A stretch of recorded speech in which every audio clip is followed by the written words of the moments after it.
Hey, what's up, everyone?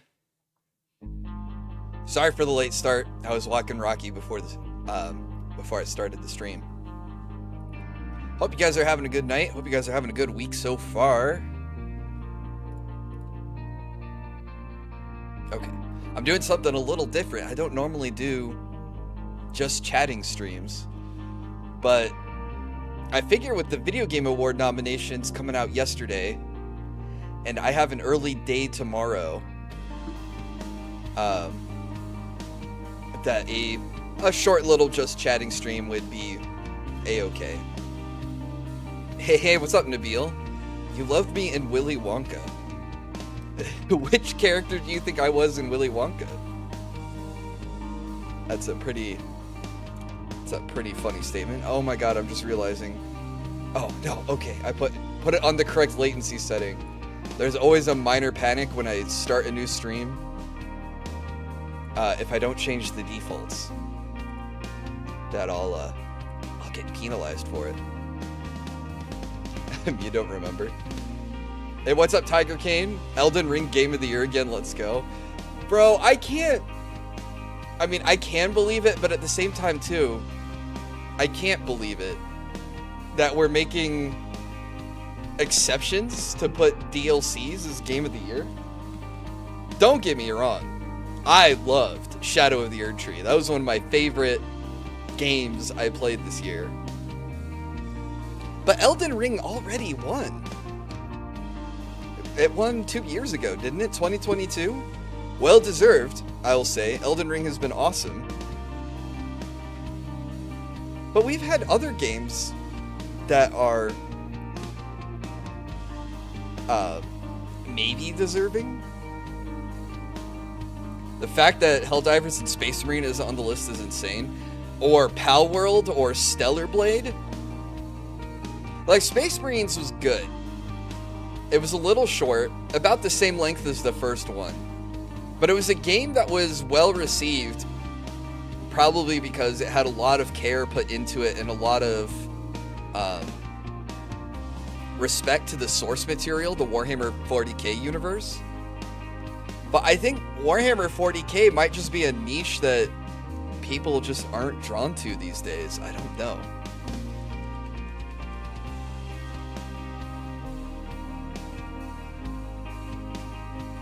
Helldivers had good success, but they kind of blew all their goodwill in the community with their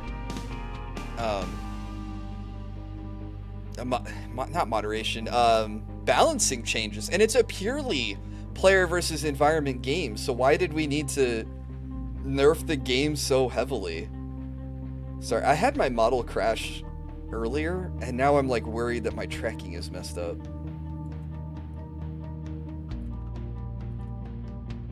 I believe Tears of the Kingdom should win. It had its chance. Maybe I'll turn this down.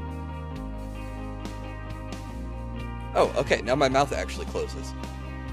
What about the fact that early access games from years ago are in nominations because of full release?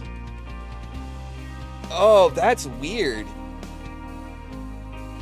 Like, if you were nominated, I mean, if they had a category for best early release or best beta game, I think that would be okay. Like, if you want to put Monster Hunter Wilds on there for this year in that category specifically, yes. But I don't think it should win Game of the Year when it's not the full game yet. I believe Tears of the Kingdom should win. Tears of the Kingdom got snubbed by Baldur's Gate 3. Baldur's Gate 3 absolutely deserved every bit that it got last year. That was a fantastic game, well received, and even a year later, still has incredible player counts. Like, this isn't an RPG where everyone played through, saw the story, and then stopped playing it. Like, a lot of people did a lot of extra playthroughs on it, I think. Plus mods. Final Fantasy VII Rebirth was boring and the ending was god-awful.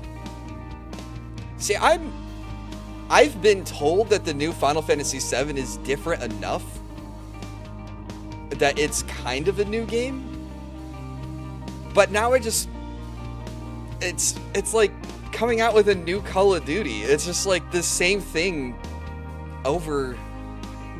I don't know. It plays different than traditional Final Fantasies because it's more action these days than the turn-based menu combat we had in the past.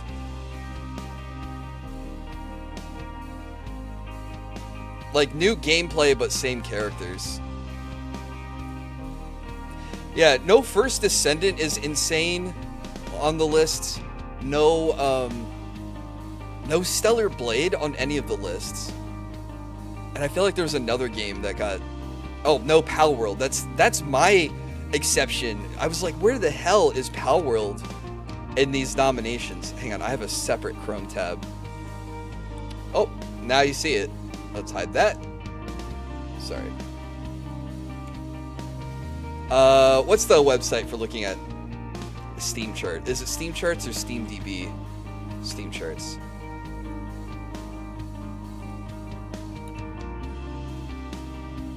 Hey, what's up, Aaron? Maybe Power World can't because of the lawsuit. Didn't they,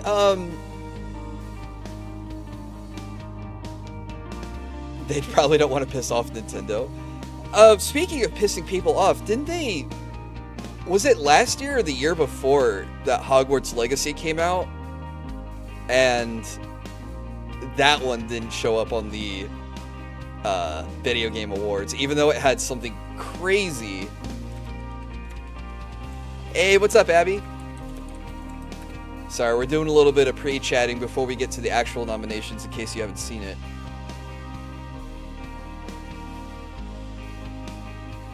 It did come out last year.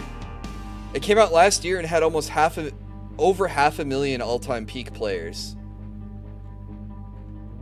That's a crazy...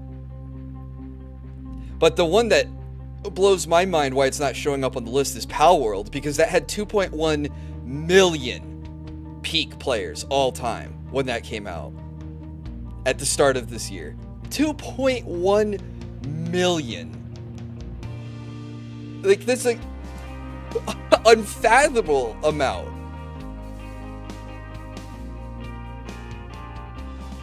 But yeah, I guess if you're trying to play nice with a Nintendo, or some rule that a game company being sued can't be on there.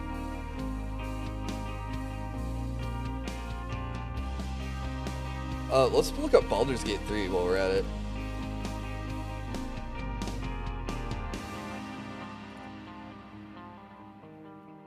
All-time peak was 875,000. But I mean, even this year, it was still averaging 100,000 players a month. Which is still pretty crazy. But that game's also been in development since 2020, or at least the early access. Hannah, is my chat frozen? No, okay.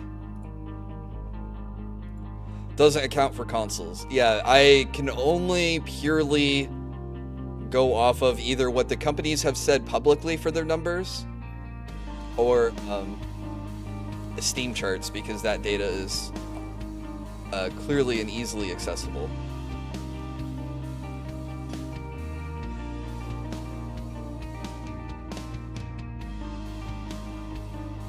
But that's where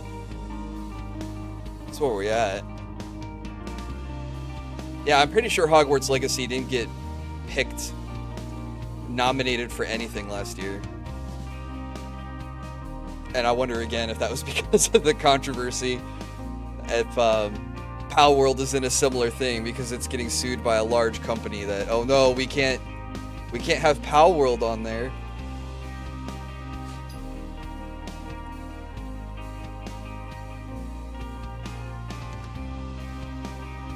Sorry, clicking around on everything. I'm going to be using the Steam charts because I want to, some of these indie games I have not heard of, and it's kind of unfair because the indie games don't have the marketing. So I'm going to be looking up some of these indie games to see what the heck they are. But I have a sneaking suspicion some of these indie games that got nominated are like 100 players. But I think that happened last year, that we had a couple of games end up getting nominated in their categories, and they were like, who? Literally who? What are these? Like, has anyone heard of these? So, I guess not getting picked is not the end of the world, but... Sorry, phone's almost out of battery. Okay. Well, I tweeted, I told the Discord, you guys are here. Thank you for that. Real quick, Saturday is my Extra Life charity donathon. It's my first time trying a donathon, but the money doesn't go to me, it goes to Extra Life. And I tweeted out my goals, but couple of cool things is, hey, what's up, Cyber? Couple of cool things. There are donation milestones for me to make certain videos, and then the top donor for the day gets to pick my next stream playthrough.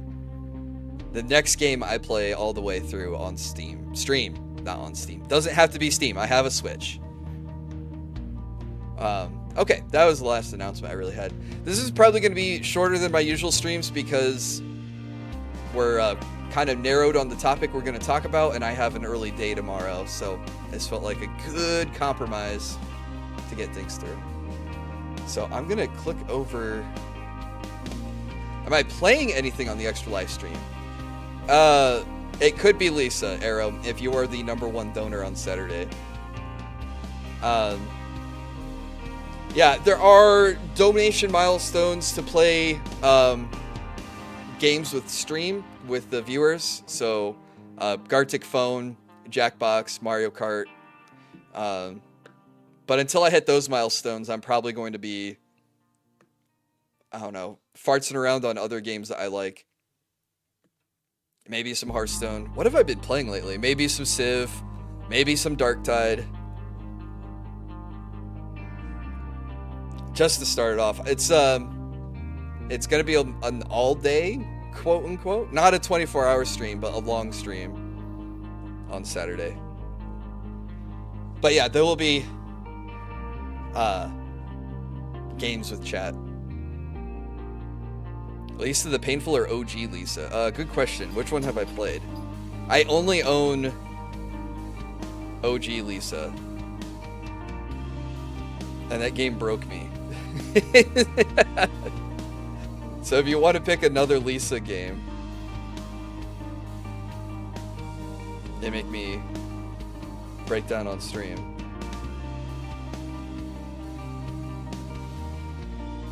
What is this review for Lisa?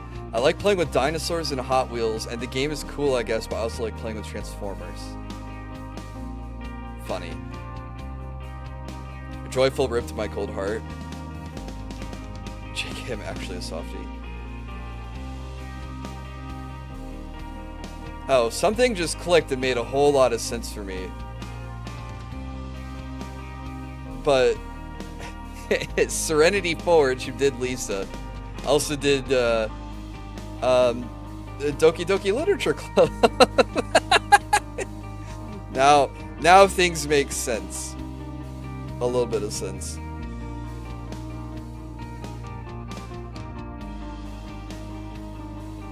Okay. Well, I think okay, no, when it says Lisa in my library, that's Lisa : The Painful. I don't know which other Lisa games there are. There's Lisa the First, which is free to play. How many Lisas are there? Oh, the Joyful's the definitive edition. Okay, yeah, thank you.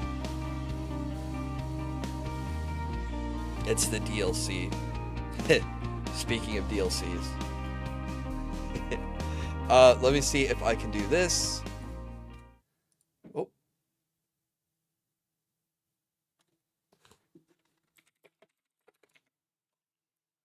Okay, got the nomination up. Start the music over. And just as a reminder, I got a cool little widget. My goal is $200 on Saturday. And those little blips that you see, those are the donation milestones.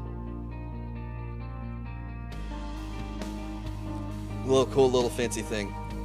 And the stream's already up, so you guys can go in and hit the notify me when I'm live button. The first one is there too now. Oh, the free-to-play one. Yeah. I was looking at that a second ago. What's up, Demeter? How are you doing? Hope you're having a good night. Arcane Season 2 is out, but I'm waiting for it to end so I can binge it. Hell yeah, that's the way to watch TV these days. Who wants to start with something and then have to wait a week for an episode to come out? Like old TV? $200 hat goal? Well, Waffles, it's funny you mentioned that. My $100 goal is to eat the Krabby Patty from Wendy's, because I do know that there was a streamer who did kind of not do that goal. I didn't know how else to say it. Grinch it. I think that's last year's terminology, but yeah, donate $100 to charity on Saturday, and I will eat the Krabby Patty burger from Wendy's. Is it eating burgers bad for your stomach? I'm gonna hope that much red meat does not kill me. But you are right. I should be avoiding red meat. But for charity, I will eat the Krabby Patty. Hey, what's up, Gilco? How are you doing tonight? I caught a little bit of your stream earlier. The ROM hack looks really cool. I was like, wait, hang on a second. Isn't that area that he's working on just like that area in Blue? And then I was like, oh, it's a ROM hack, so it's Pokemon Blue or whatever, just twisted a little bit. So, but still, it was really cool to see the map editor in progress. That was a cool stream, buddy. A $2,000 cat reveal? I'm allergic to cats, so I will not be revealing a cat at $2,000. If we go beyond 200, I will try to come up with some stretch goals. Or I will take suggestions for stretch goals if it looks like I'm going to eclipse 200. But I try to keep things realistic. It's a coincidence right before you were streaming, I just voted for the Games and Streamer Awards. Hey, nice. I guess, I mean, I'll be able to point out the links to go vote on your favorite. And I hope my background music on repeat is going to work for you guys.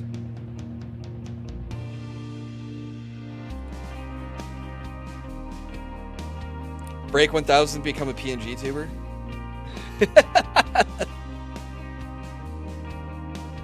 Be crazy if I broke 1,000. How about a $2,000 dog reveal? There is a $50. It's either the $50 or the $70 I picked for a Rocky walking stream, so you wouldn't have to pay $2,000 for it. I made it much more affordable and much more realistic and much more reasonable.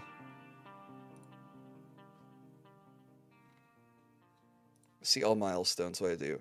$80. I will do a Walk the Rocky video, which is a tongue twister. I should play the Fire Emblem Three Houses background song that tons of everyone else uses. I guess I could put on a Fire Emblem playlist if my own personal background music's a little too repetitive. But hey, it's nice and calming. We can start here. Speaking of Fire Emblem, when do we have a new Fire Emblem coming out? Are we due for a new Fire Emblem yet? I finished Unicorn Overlord.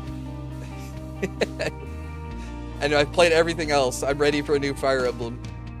Please, Nintendo and Intelligent Systems, or is it Intelligent Software? whoever it is.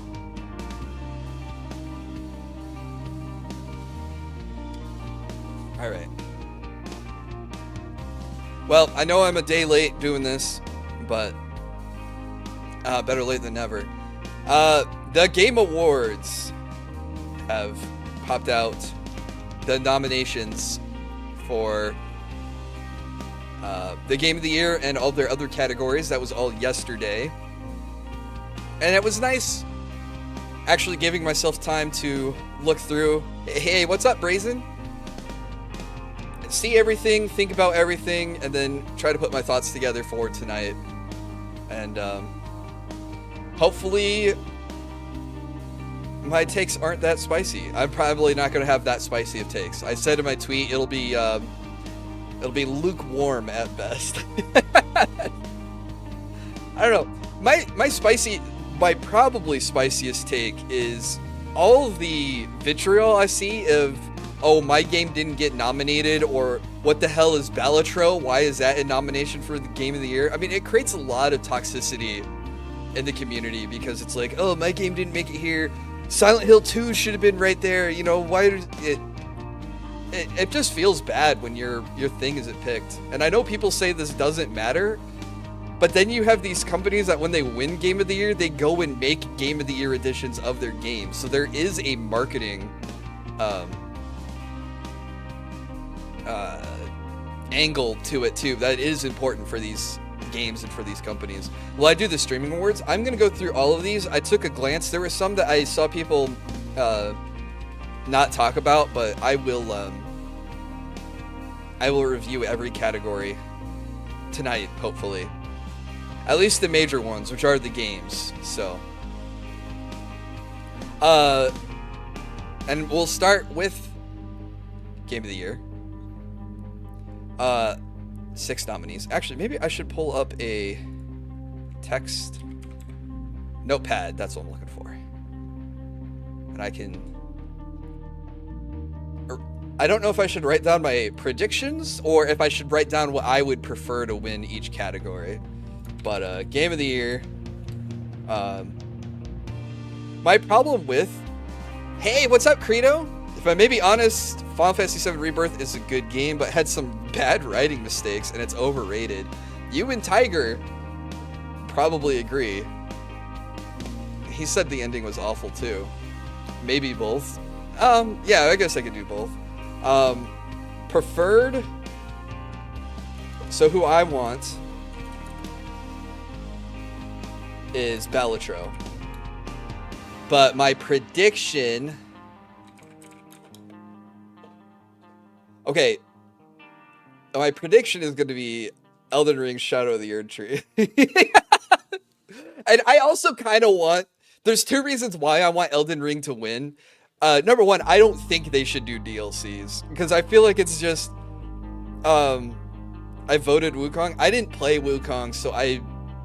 And that's probably a mistake. I wish I had played it, because it sounds like it was a decently good game.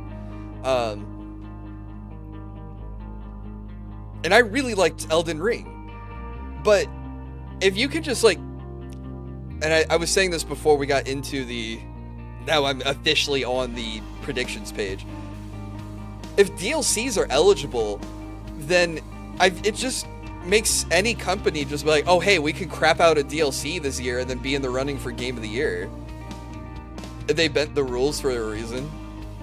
To try to keep out other games from being nominated. Might already be a winner. Oh. So on one hand, I would like Elden Ring to win because it is legitimately good. Wukong plays like Chinese Dark Souls. Well, I like Dark Souls, so, and it does cover the Journey to the West. We talked about this in Atelier Firis, one of the most famous Chinese stories ever. So, you know, maybe I should play it. Maybe I'll play it next year. I swear VGA's rigging is not even subtle anymore.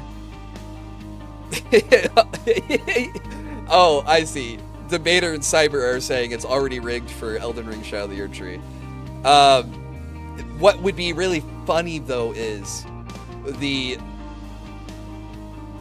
there will be a lot of upset people if Shadow of the Erdtree wins.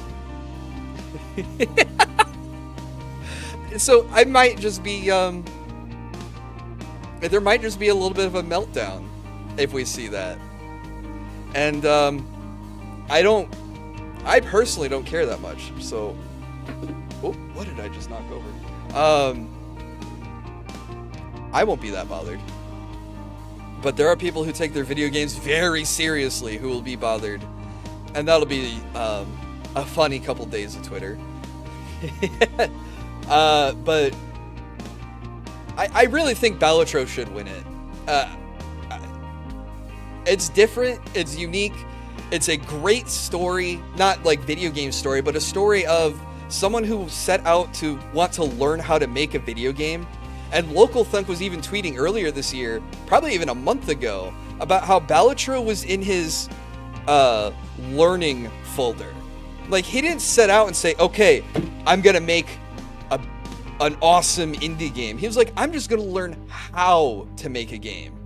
And in his learning and exploration of the process, he came up with Balatro, which is, I think, inspiring. And I think too, it points at how AAA gaming, especially this year, has had a horrible year. So it should be the year of the indie games. Let Balatro have its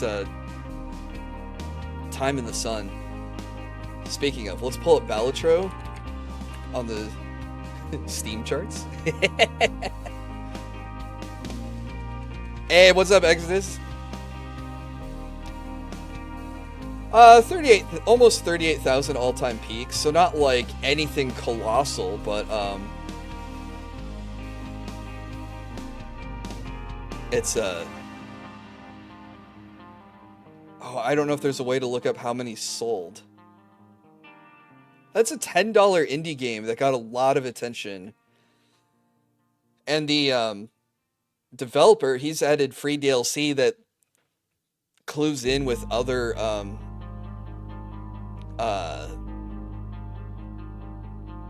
not clues in, keys in with other indie games like Stardew Valley and stuff.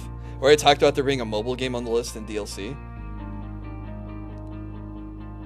Balatro, I don't think was designed to be a mobile game. I just think it was simple enough to, or maybe the way that the guy programmed it was easy enough to export it to mobile. But I played it on Steam. It just has an iPhone port. I don't know if it counts as a mobile game at that point. If the awards are Sony paid, like on the memes on Twitter with Jeff, maybe Astrobot could win. I don't think it's impossible for Astrobot to win. But we were just looking at this Sunday night that Sony had already closed the studio that, or laid off people that made the studio that made Astrobot. Because there were, we were looking up if a Legend of the Dragoon remake would ever happen, but that studio, which was part of like Bloodborne and Astrobot and other titles, was already gone. Amazing Concord isn't on here. Man, if you want to get really conspiracy, maybe Sony paid for Concord to win and then didn't realize Concord flopped so hard, so Sony was like, what other game did we come out with this year? I know, Astrobot. I didn't play Astrobot, but from what I saw of it, it looked like a good, cute platforming game. And we had Super Mario Wonder in the running last year, so it's not like a platformer couldn't be Game of the Year material. I don't know the last time a platformer took home Game of the Year, but it's been in the running before, so. Black Myth Wukong should be Game of the Year, loved by players and had the largest player base, larger than Palworld. It's true, it was larger than Palworld. It's just the absence of Palworld is crazy considering how many people played Palworld. Final Fantasy VII Rebirth is a masterpiece from the Defenders. Yeah. Okay, so I want Balatro to win. My prediction is Elden Ring Shadow of the Erdtree. Unfortunately, Metaphor. Again, I've never played a Persona game, but Nintendo lawsuit is scary. Bro, what if Pal World won Game of the Year and beat the lawsuit? Wouldn't that be crazy? Okay. Innovation and accessibility. So, two things about this category. Number one, I didn't play any of the games in this category. And number two, I don't play games with accessibility options. So I don't know. I just don't know which one to pick here. Or even to talk about. It's not Persona. Atlas games are similar, but they're different games. Okay, I got gaslit by someone then. They said Metaphor was a Persona remake. I'm sorry for calling it Persona. Dragon Age: The Veilguard was an absolute failure. But this category is talking about accessibility. So, I don't know what features these games have that make them accessible to people with handicaps. So, I think it's safe for me to just skip this category. I do know, I used to watch a streamer named Super Blind Man play Diablo 3. And he said that game had... I mean, he was a legally blind guy playing Diablo 3. And he said there was some accessibility in Diablo. So maybe Diablo 4 has innovated on the measures that Diablo 3 had. But I'm like, that's me like telling it through the lens of someone else who played the game. So, yeah. Yeah, also rest in peace, Super Blind Man. I'll skip this category. I think that's probably the safest thing for me to do.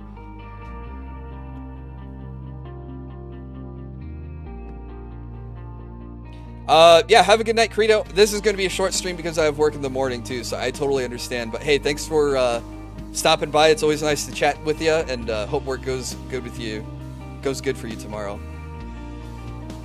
They have Outlaws on the list. Only like 5% of players like that trash. Well, they also have Star Wars Outlaws on Best Action Adventure Game. I also realized that their spacing on the words is kind of crazy. Why do we have action/advent your game? And why is does Space Marine 2 not count as an action game, or does it have to be more of the adventure part where it's what, more open world? Wonder they are cooked, they're gonna get flamed. Maybe this joke is safe for me to say. I said Outlaws will probably win in accessibility. It's because it's got journalist level difficulty. So game journalists can play it. So you know it's easy and accessible for everyone. Again, I have not played the game, so I don't know. But it did not look good, and it did not entice me to want to play it. I probably haven't played a Star Wars video game in ages. Okay. I didn't even know that there was a new Prince of Persia that came out until I heard the Video Game Award nominations. So congrats Ubisoft for marketing one of your well, it used to be a well-loved IP. I have no clue if it's what its reputation is like anymore. Silent Hill? I would never categorize Silent Hill as an action-adventure game. It's horror, and it's probably a little bit more slower paced than what you're looking for in an action-adventure game. So I really think, between Outlaws being a flop, Prince of Persia, people are like, oh my god, did they even come out with a Prince game? Who knew that? Silent Hill doesn't really fit the category. I think you got it between Astrobot and Legend of Zelda Echoes of Wisdom. But I was hearing Echoes of Wisdom, it performs worse than Tears of the Kingdom. Like, it's glitchy and has frame drops compared to like Tears of the Kingdom, which was even more what am I trying to say? I guess more involved or more crazy.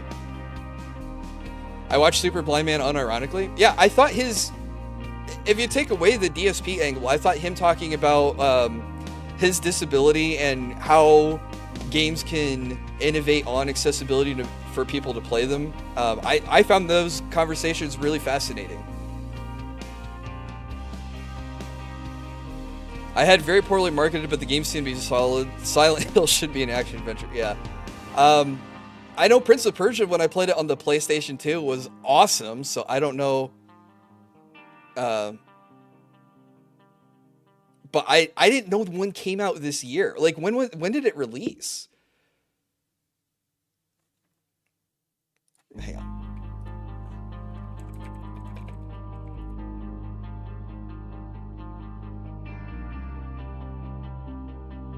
$2024. Thanks, Google. Can I get a month? March? Oh. What was it called? The Lost Crown?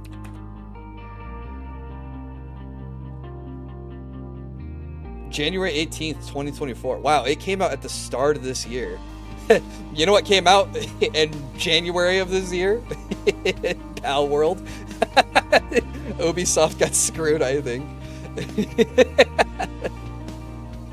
Oh, man. What's up, Ray?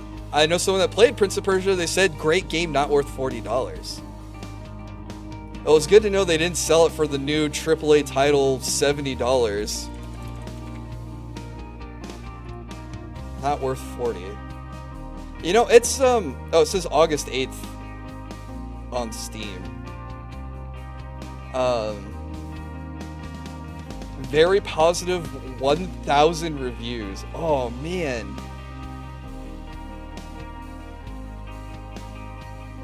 They, not a lot of people picked this up, huh? I'll go ahead and wishlist it. I do like the Prince of Persia titles. You know, so if it goes on sale, maybe I'll pick it up. It's quadruple A now. Oh no. We added another A. Is that what we pay $10 extra on our games for?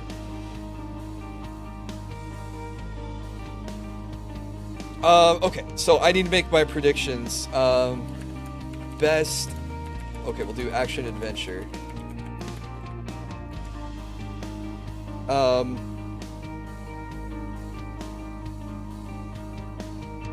You're not playing as the prince in the new game?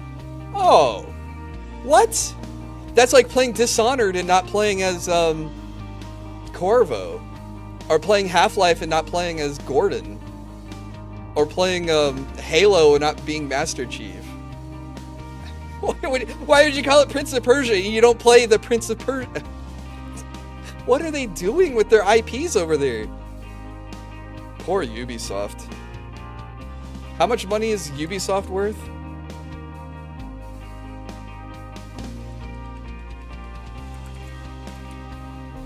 Oh, I've asked this before, Ubisoft market value.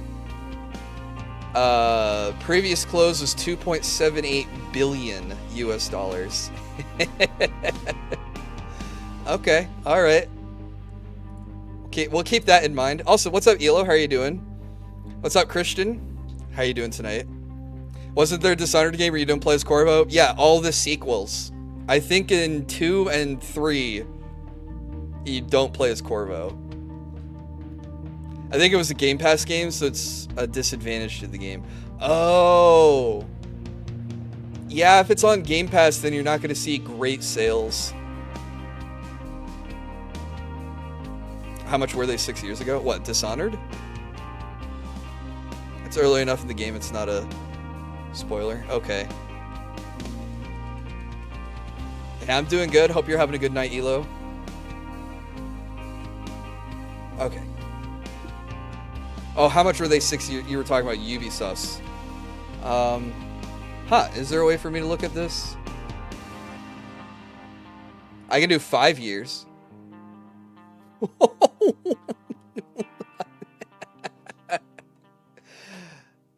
No, I'm sorry. When I said 2.78, that was how much their shares are worth, not billion.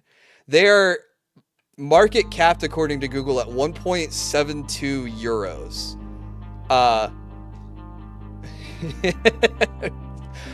3 years ago, coming up on 4 years, we'll say 4 years. 4 years ago, they were worth $20 a share. So they're down 75% in the last 5 years. Oh, that's Ubisoft for you, man. How are investors not knocking down the executive's door and being like, save my money? I invested 5 years ago when you were $20 a share, and now you're $2 a share. $2.75 a share. Let's be real. You have these great IPs. Why can't you make a game that sells? I guess we're not getting Beyond Good and Evil 2. We're not getting another Rainbow Six game either. We gotta beat Siege. We gotta milk Siege for all it's worth until yeah, Ubisoft does Assassin's Creed and they did Star Wars Outlaws. They're and apparently Prince of Persia, which I didn't know they came out with this year. Hey, Cyberwolf, thank you for resubscribing for 10 months now. Thank you so much for the support. I really appreciate it. You said the 2B things they did. Oh, I'm not. As people are upset by that, but like you got to remember, Rainbow Six is like an 8-year-old game at this point. Like they probably the model. What was that? An Ava skin? Wait.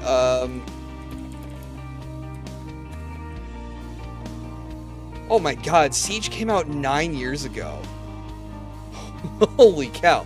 Yeah, so you're trying to put a super pretty 2B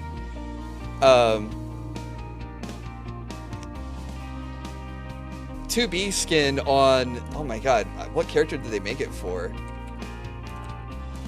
Of course, so I type 2B and Rainbow Six Siege is the first thing that comes up. Oh, they put it on Iana. Yeah, so like the women in Siege have, I'd say, probably more realistic bodies because, you know, if you're a soldier, you're going to be, you know, muscular. So it's not going to be the same body type that 2B has in Nier. So yeah, it looks goofy because you're dressing someone else up in the same outfit. So I'm not as upset about it that a lot of other people are. But again, at the same time too, I never played Nier Automata, so maybe that's another game I need to eventually get around to. So I'm just not as attached to it. Space Marine and Helldivers snubbed for action? Yeah. Like, look, we got Silent Hill for action games. What's going on? Rainbow Six is 3 decades old as a franchise. Yeah, that was the second thing on the Google results. Was Rainbow Six Siege is 9 years old. Rainbow Six as a video game franchise is 26 years old. The Extraction game is such a bust. Yeah, that's true. And they made, what was it, X Defiant? Did they already kill X Defiant? Oh, and Ubisoft had that NFT game that they canceled like 3 weeks after it came out too. Like Ubisoft has just had a poor Ubisoft. When Assassin's Creed comes out, they're gonna crater. It's like when they put the Air skin on the old lady in Apex, it's more of a cosplay than porting a character. Didn't they do that in Street Fighter as well, where they added costumes and people are upset that like they didn't look perfect? And it's like, well, yeah, because you have someone wearing someone else's costume. Like you say, it's a cosplay. It's not a import a such and such model into your game. Okay, I need to make my prediction. I'm just gonna put Astrobot. It's the only one that I watched that I think has a any hope. It's the only one that I've seen that hasn't gotten any negative. It's the only one that I've heard of, that I've seen, and that hasn't gotten any negative PR that I'm aware of. They did a Yor costume and it looked bad. They should have just given Chun-Li a skin. Chun-Li in a Yor skin would have been fire. Oh, if it was a Yor model, but she played like Chun-Li, that would have been super cool. Yeah, I agree. I forgot to reinstall Street Fighter 6 when they added Terry to the game too. Whoops. We need to get on our fighting game journey. Alright, best action game. Hey! Okay, now, so there's action adventure and action. Are we splitting hairs or are we tangling hairs? Oh man. Oh, there's Stellar Blade. I didn't think Stellar Blade got nominated for anything. How is Stellar Blade not an action adventure game though? I think they need to clarify the definitions of their categories. Okay, best action. Want, predict. They need to let Sony win one, yeah. The hairs are twirled and curled. Yeah.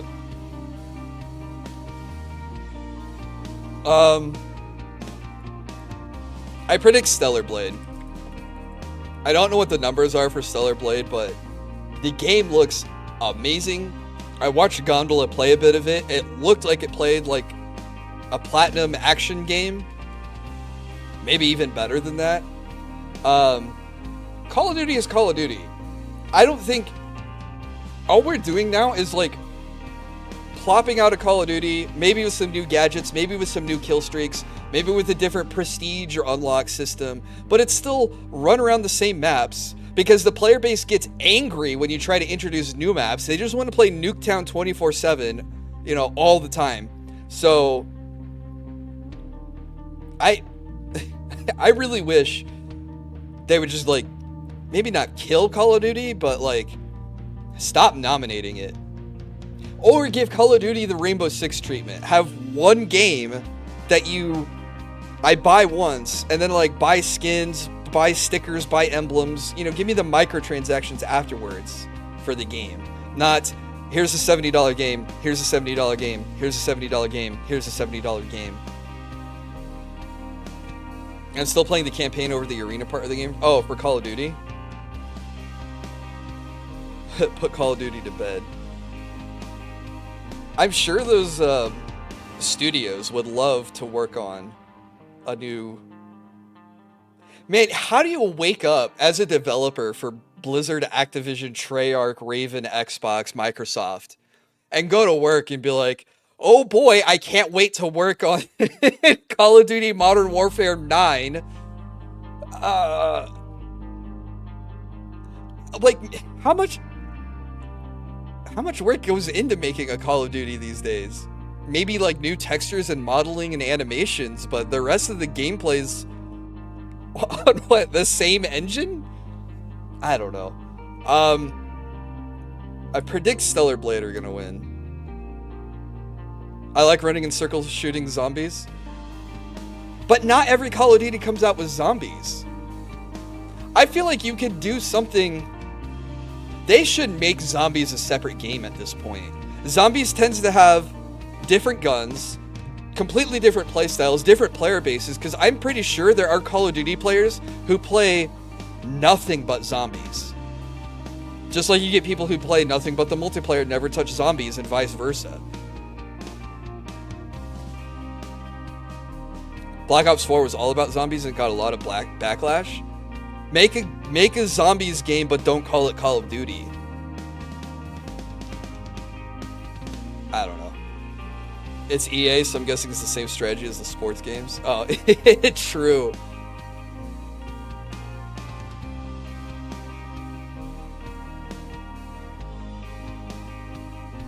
If they split the player bases, they can't say COD sales are up. Oh, I guess that's true too. I guess the only way...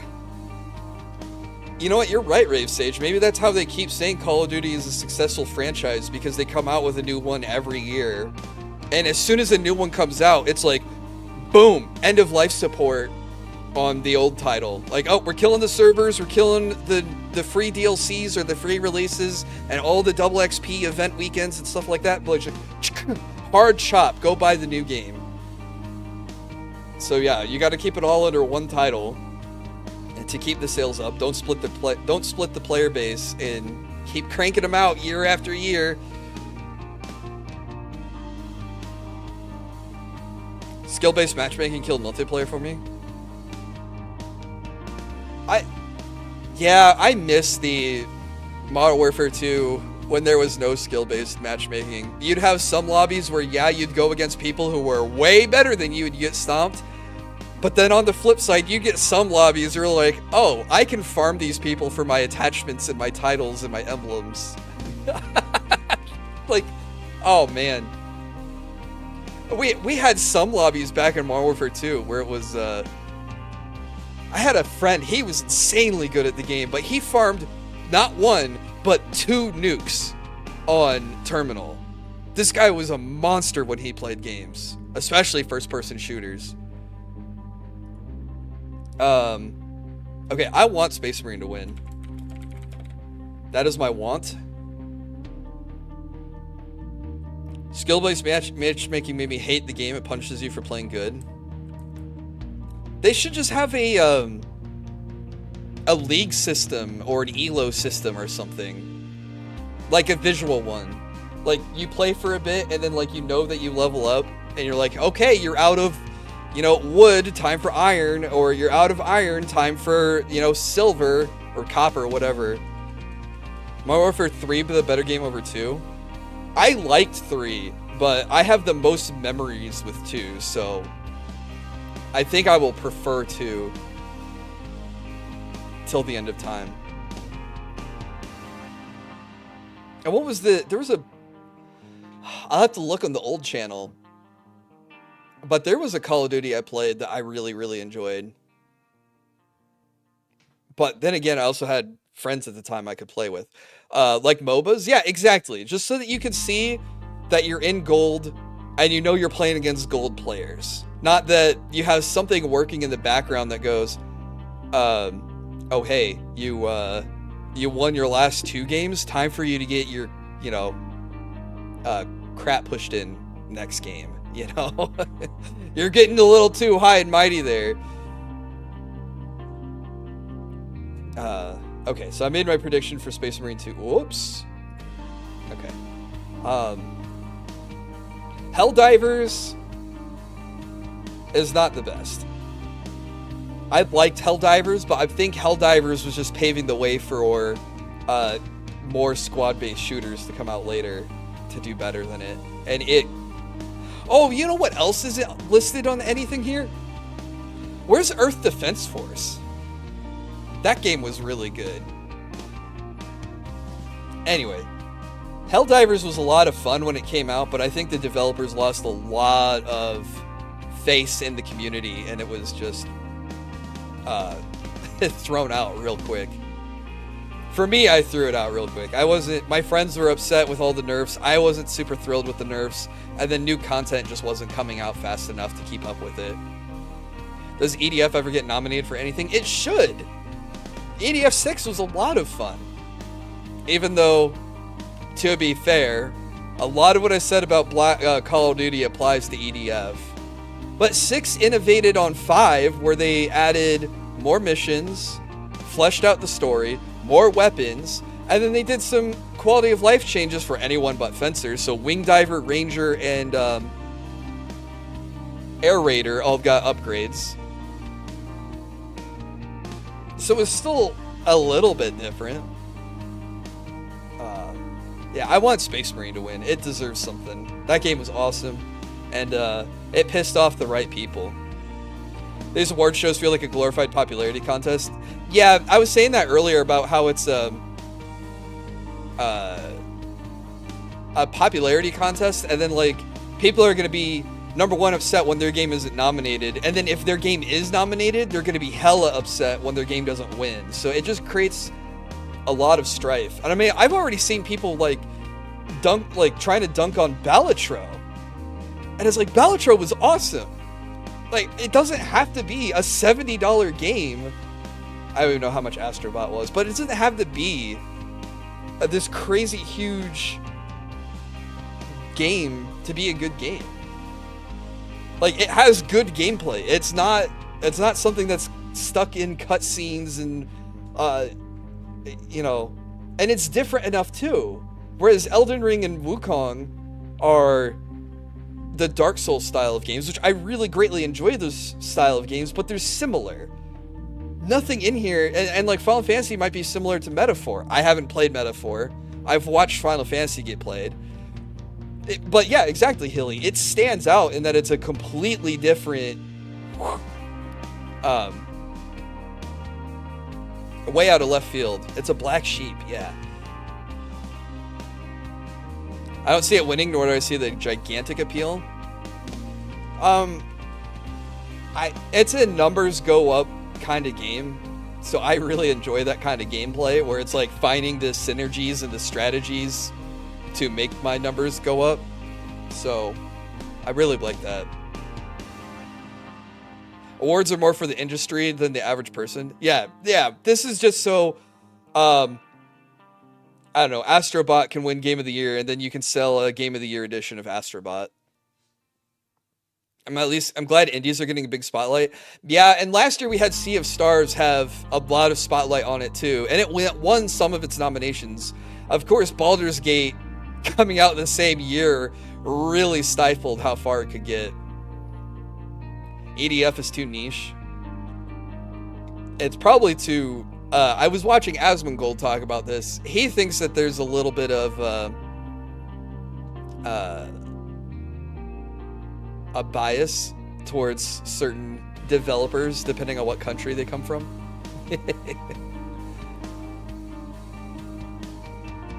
Okay. Best action game. I want Warhammer to win. My prediction is Stellar Blade wins.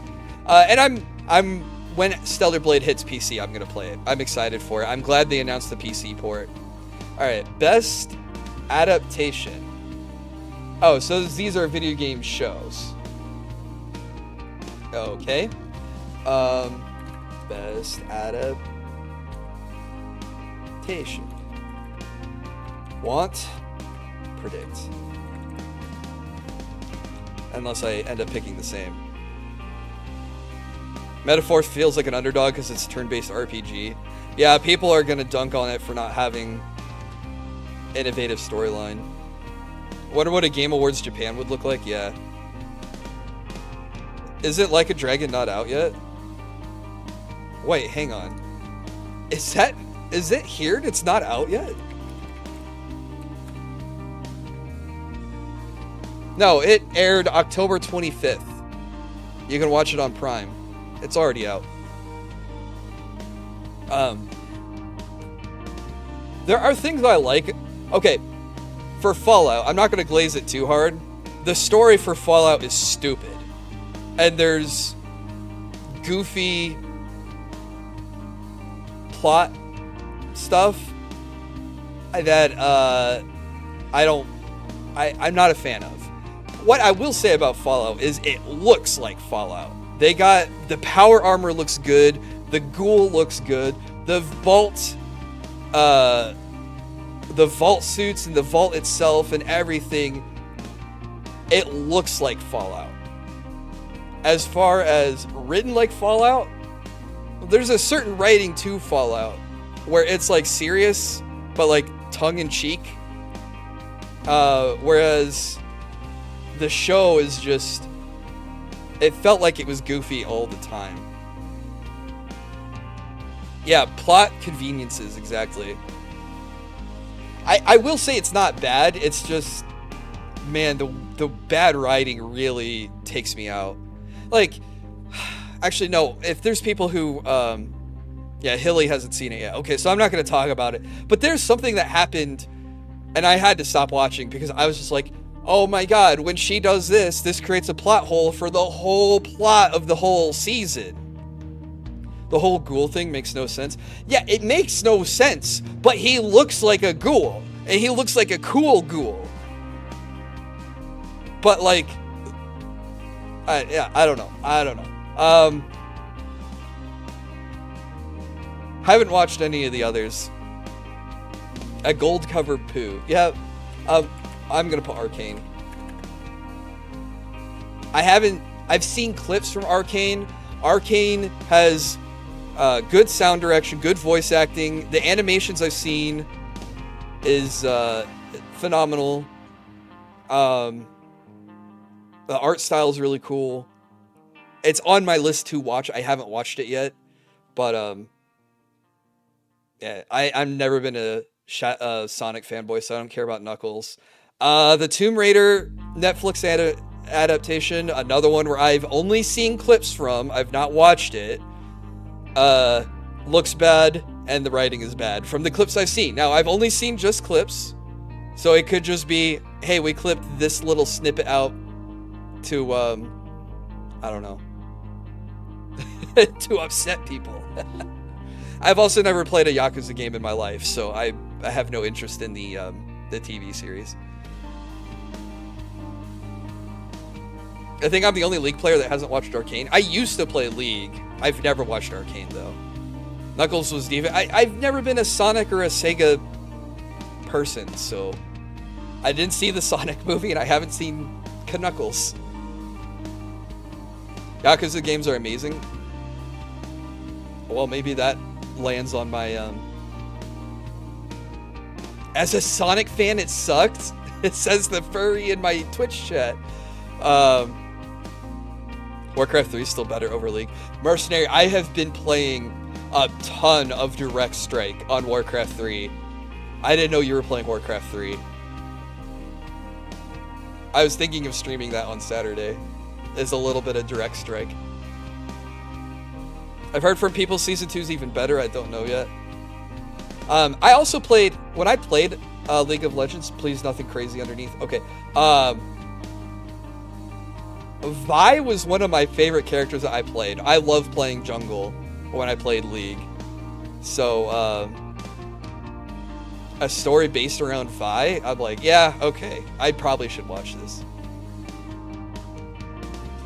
Series seems good, but I've never been interested in League lore. Well, they kept rewriting the lore, so it's not like the lore is anything that I've... Something flashed on my phone. What was that? No one says Zatsudan anymore? Oh, well, I'm just an old man behind on my times. What's up, Gondola? How you doing tonight? I used to play a lot of Warcraft 3 Frozen Throne, but it's been a long time to know what happened after Beyond the Dark Portal. Aha. And yes, they are remastering the first 2 Warcraft games. And they also made Reforged finally what it's supposed to do. They say yap now. Let's go to bed, Grandpa. Bro, with the back pain I've been feeling. Oh, hey. Cyberwolf, thank you for gifting a sub to Gondola Gaming. Congrats, Gondola. Now you can, you've got one more vibe emote you can use. Okay, I made my prediction. Does it ache when it rains? Nope, I just get, I've been trying to work out, but like the last time I did shoulders, I pushed real hard and then my back started hurting and it just hasn't felt better in like a week. So I don't know if it's old age. I think I actually like pull a muscle or something. It just hasn't healed. Okay, I made my best adaptation. Arcane. Most anticipated game. Hey, Cyber! Thank you for gifting a sub to Elo. Congrats, Elo. If you played Warcraft 1, you had to spam hotkeys just so you get your instant to do anything. You can still kind of do the same thing in Warcraft 3. You can spam build with peasants and make them build faster, even if you have multiple peasants working on a building.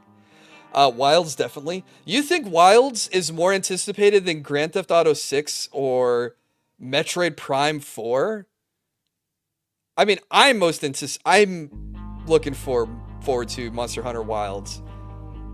But I think GTA 6 covers a much, much larger fan base of people. Okay, so most anticipated. I want Monster Hunter Wilds. I think my prediction is going to be GTA 6. Games don't like female leads. Is the lead on GTA 6 a female? What the hell is Death Stranding 2 doing there? I forgot that there's a Death Stranding sequel. I need to play Death Stranding 1 still, too.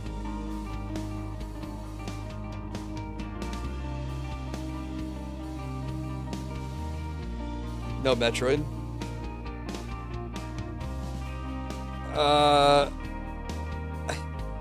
I think Grand Theft Auto will take it over Metroid.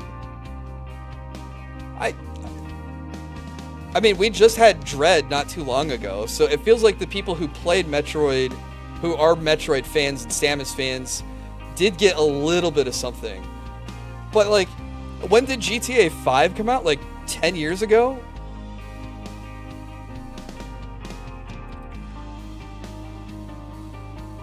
Uh, 11 years ago.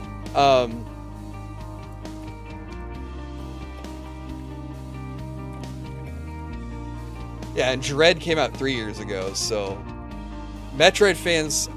Oh, you're saying Metroid as the female lead. Yeah. Don't make you feel old. I'm sorry.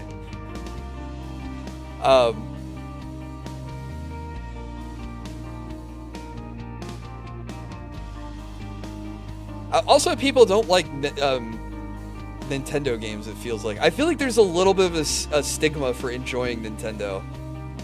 I don't know. I feel like Grand Theft Auto is going to take it for most anticipated game. But this feels like such a non-bow. Non-bow? That's a Magic term.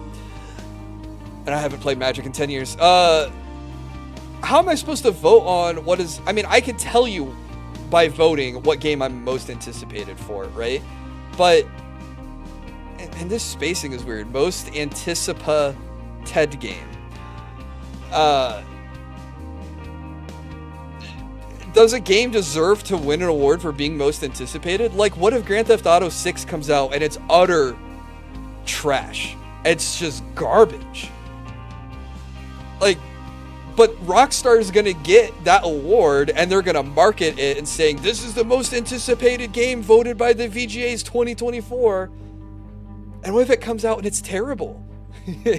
They're gonna dupe some people to give up some of their money for that.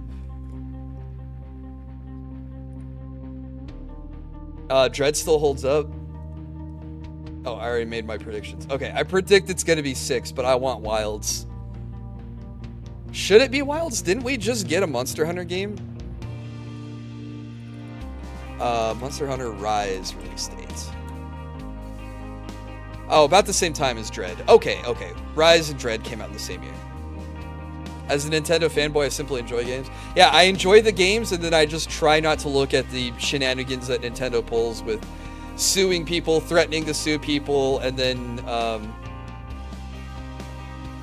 making sketchy games. We still love Nintendo in this house.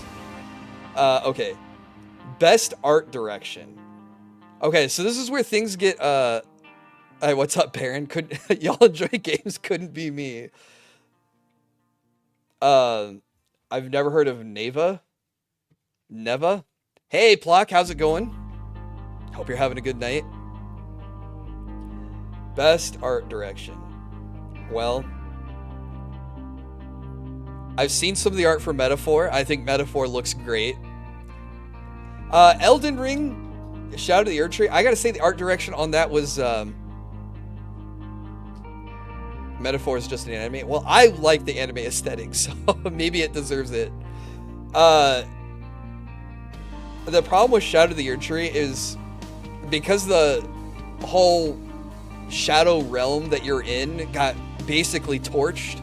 Everything is like black and scorched, and it's very samey. It's not vibrant. I mean, it's very depressing. So if you like that in an art direction,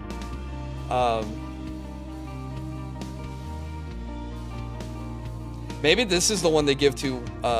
Elden Ring has amazing weapon design, though. Hell yeah, it does. I like Elden Ring. I don't know if the art direction is Shadow of the Erd Tree.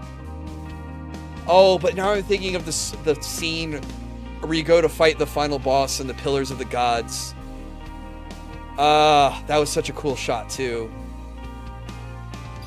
with Mikola coming down and hugging Radon, and Radon standing there, and the sun's behind him with the two pillars made out of millions of corpses. I'm gaslighting myself into picking Elden Ring. I don't want to pick Elden. I don't want to play into the DLCs winning though. I don't think it should be on the list. Yeah. Why doesn't Stellar Blade get best art direction? That game was gorgeous in a different way, right?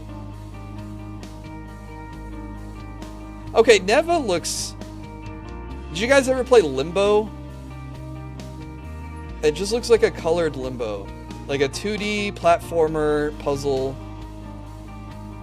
This has pretty art direction. In case you guys don't know what I'm talking about.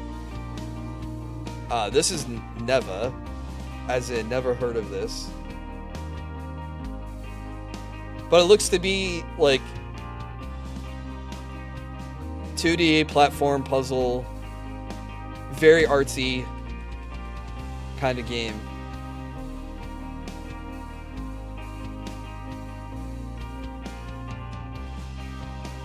I don't know, maybe this should win best art direction. Reminds me of Hollow Knight. Maybe a little. Wasn't Zenless Zone Zero in the category for art direction? True. With the... Oh, what was the one character that everyone was going nuts for on the internet? Is her name Bernice? The blonde girl with the skirt, and she likes to flip up her skirt in her dance. We all know why they won't do that, yeah. I don't know. Stellar Blade got snubbed. I was there with that and Wuthering Waves. Okay, everyone's saying it was Bernice. Oh, because of the fire. Bernice. Yes. Okay. Yeah. Anyway. Stellar Blade and Zenless Zone Zero should have been here. I know female VTubers love the wolf guy. True. What does Wukong look like? Like, just show me screenshots of the environments. Oh, okay, I could see this winning best art direction. With the scene with the dragon? Holy cow. I've not played this game, and this looks phenomenal. It's a contender. It's a contender. Yeah, I'm gonna put Wukong down. Best art, Wukong. I think that's a fair prediction and safe for me to want. I liked Elden Ring a lot. I just I don't think it should win anything. It's like me discovering new music. Yeah, Neva looks cool too. It's from Devolver. That's a good studio. Alright. Best audio design. Oh, I forgot Senua's Hellblade 2 came out. Gross. We have sequel. Wait, no. It's sequel, remake. Man, I'm tempted to just put Final Fantasy because I love Final Fantasy music. And I know audio design covers more than just music. Hellblade 2 is ass? Really? Oh, that sucks. Because I know Jill really liked Hellblade, but we didn't get the sequel, so I don't know if she'll enjoy the sequel if it's ass. I'm gonna put Final Fantasy. Is sound design music or ambient sound? Audio design should be music, ambient noise, sound effects, all of that. So like Call of Duty's sound effects of like shooting, reloading, sliding, getting, all that stuff. Silent Hill could also have good audio design if like the audio plays into the horror, all that kind of stuff. Maybe Astrobot has really good sound effects for signaling when to jump or use powers and stuff. Best audio. I'm gonna put Final Fantasy VII because number one, I like the music, and I'm sure all the sound effects and everything are just like classic Final Fantasy VII, just cranked for the modern era. So you have that little drop of nostalgia for that little bit of dopamine, and then you just hear it mastered for a modern system at the same time. It shouldn't even be a game, it's just a walking simulator. You walk in a straight line for 90% of the game with a few puzzles and fights. Oh, that's unfortunate. Devolver published Enter the Gungeon. That's another game I have on my list to play. Devolver did a lot of games that I've enjoyed, though, over the time.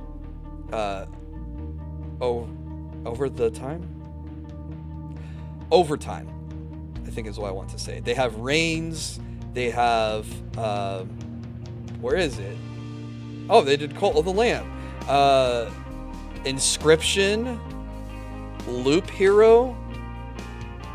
I have Carrion, but I've never played that. Serious Sam. My Friend Pedro, I have yet to play. Katana Zero, that game was awesome. The Messenger, I've yet to play that. Ruiner was good. A little short, but good. Broforce. Talos Principle. Hotline Miami. Okay, I was gonna say Hotline Miami, but I wanted to scroll down and make sure I saw Hotline Miami to make sure that it was on there. Gods Will Be Watching. Yeah, Devolver's got a great library of games. Yeah, so Neva probably deserves... Oh, Humans Fall Flat. So anyway, yeah, I think Devolver... Neva maybe is a good game since it came from Devolver. Alright, best audio Final Fantasy. Best community support. Wait, why is Baldur's Gate 3 on here? That came out last year. No Man's Sky came out 10 years ago. Fortnite, Final Fantasy 14. The only game on here that came out this year was Helldivers 2. And Helldivers 2 had the worst community support. Or what we should say is the best community support. Still waiting for Katana Zero DLC? Yeah. They want stuff that is getting updates? No, because isn't there a category for best supported game?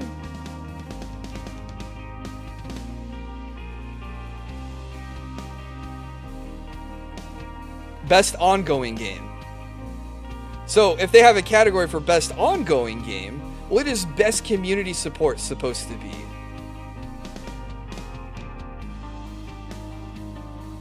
Oh, here we go. Like, what did Baldur's Gate 3 put out this year? Was there free DLC? No. I mean, some bug fixes and stuff, I'm sure.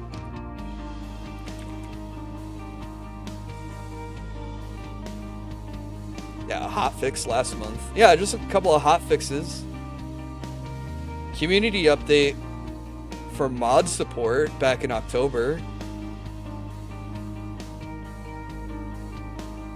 No Man's does do a lot of quality of life updates. Yeah, but No Man's should be in best ongoing game because it's still ongoing. And oh my god, what's the name of the guy for No Man's Sky? Like, he's really turned that game around from being a joke where he overpromised and underdelivered to he's made up all his promises and then some. No, it's not Peter. Sean Murray. Is that right? I think it sounds right. Not the actor. No Man's Sky. It is Sean Murray. It just pulled up the actor and not the developer.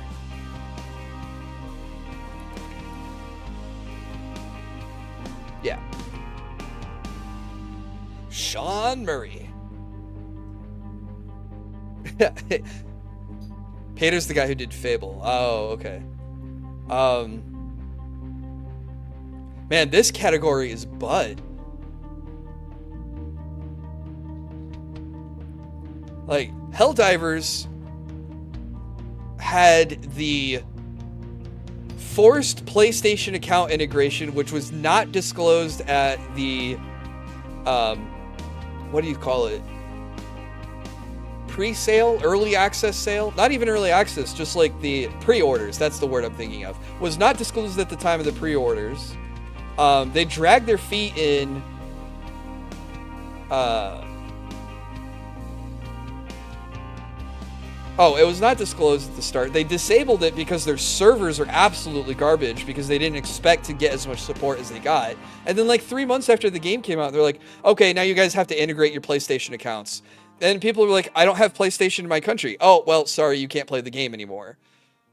And like they just like shut off so many potential players from the game because they were just in a country that didn't have PlayStation Network. And then after they did all that shenanigans, then it was nerf this gun, nerf this gun, nerf this stratagem, nerf this, nerf this, nerf this. In a PvE game, they were like, oh, we need to make it harder for you guys. Like, Helldivers has been nothing but a bungle with how they've managed their community. So, like, this category sucks because it's 4 games that are older than 2024. And then Helldivers. Like, maybe No Man's Sky because they just put out another big patch in October. What did Final Fantasy XIV come out with? Did they come out with an expansion this year? Okay, maybe they deserve it. Fortnite, for adding skins to the game? Like, how do these support the community? Helldivers went to hell as of this time. They've gone on a PR campaign where they've reversed a lot of the bad decisions they made before regarding the nerfs, but there's still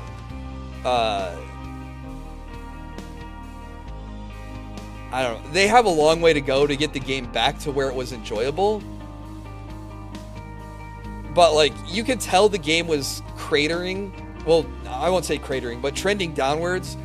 When you go from, okay, kill 3 trillion bugs to unlock a new stratagem for everyone to have access to for free, and the community grinds it out over a weekend.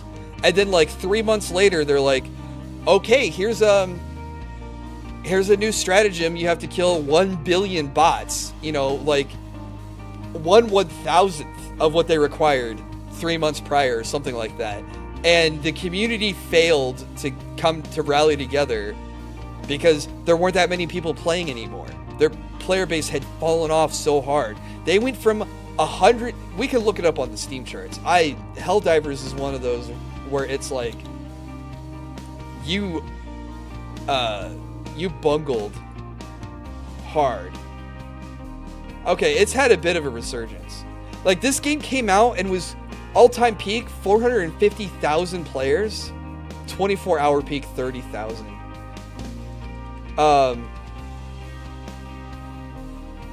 Yeah, Helldivers is not dead. This is still a strong player count for a studio this size, for Arrowhead Studios. Because Helldivers 1, their all-time peak was 6,000 people. So they had no way of anticipating going from a game that peaked at 6,000 people to a game that on Steam alone peaked at almost 500,000. There was also PlayStation people that were adding to this number too. I think they were saying their servers were getting hit with like almost 1 million, maybe 800,000 concurrent logins at the same time. But like, they totally nerfed the power fantasy that Helldivers was supposed to be. The, you know, 4 men versus millions of bugs, right? It was like, you're killing the bugs too quickly. Like, okay, so who cares? You know, make more battle passes. Make more items for me to unlock. So that way I can keep playing the game and keep feeling like I'm grinding stuff out. Now, a game that did that better recently was Darktide. If we're not putting DLCs, if we're not putting other companies' DLCs Oh, and it's not fair because Darktide came out with the free DLC this year that really revamped how the game plays and is a ton of fun because now you have weapon masteries for every weapon, and every weapon has 20 levels, and they added new weapons to the game, but they also added an always on, always available battle pass that you earn points on for completing achievements. So dodge 100 nets, kill 1,000 of these, you know, do 250 of those, and you get achievement points to your battle pass to unlock free cosmetics. Darktide really is probably the best man versus bug shooter out there right now. Yeah, and it's not, you don't feel nerfed in Darktide, I don't think. And they're starting to do community events this year too. They started with one where it was like collect skulls, which was, oh, just get a bunch of headshots. But now the community events are hunt beasts of Nurgle. And so, which are boss monsters in the game, monstrosity class monsters. So you will, you'll get slammed with like 5 of these giant slug monsters per mission. And you'll be fighting the giant slug monsters and the tentacle monsters and the plague ogrons all at the same time. It is wild how much is going on in Darktide right now. Actually, you know what? Let's put Darktide in there. I'm hoping it's beating Helldivers. 8,000, 24-hour peak. It's an older game too, though. This is a almost 2-year-old game. I like Darktide more than Helldivers, and maybe even Space Marine. But this peaked at 100,000. This game did pretty good. Yeah, I guess having a resurgence in September and October makes sense. That's where the big patches came out. But why doesn't this get community support? I mean, also, like, what did they do in October of 2023 that brought back 600% players to the game? And they went from 4,000 to 33,000. That was one of the, I think that was the talent system rework was when that was introduced. But, you know, we're not putting Darktide on here. A game that I would argue has better community support than Helldivers. Yeah, so I think it's between Final Fantasy and No Man's Sky. I think it's safe to say 14 is probably taking the category. Content Creator of the Year. Gotta go for the VTuber Usada Pecora. I will admit, I don't know. The only other name I recognize is Casio, and I don't know what I recognize him from. But, VTubers gotta sweep this category. Best debut indie game. Balatro. Not even Casio, it's Queso? Where's William the Alchemist? Bro, someday I'll even be nominated. I probably gotta have more than 10 viewers to get nominated. I love my viewers though. No Animal Well? Oh, queso. Oh, like cheese, queso. Okay. I've never heard of Animal Well, Arrow. What is Animal Well like?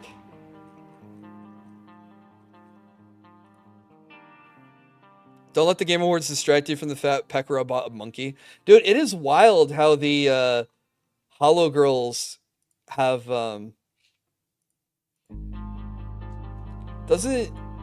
which one of the girls collected beetles? You're that, boys, we're gonna get Will to more viewers. It'll happen eventually. I just gotta be more consistent and make better content and network better and market better.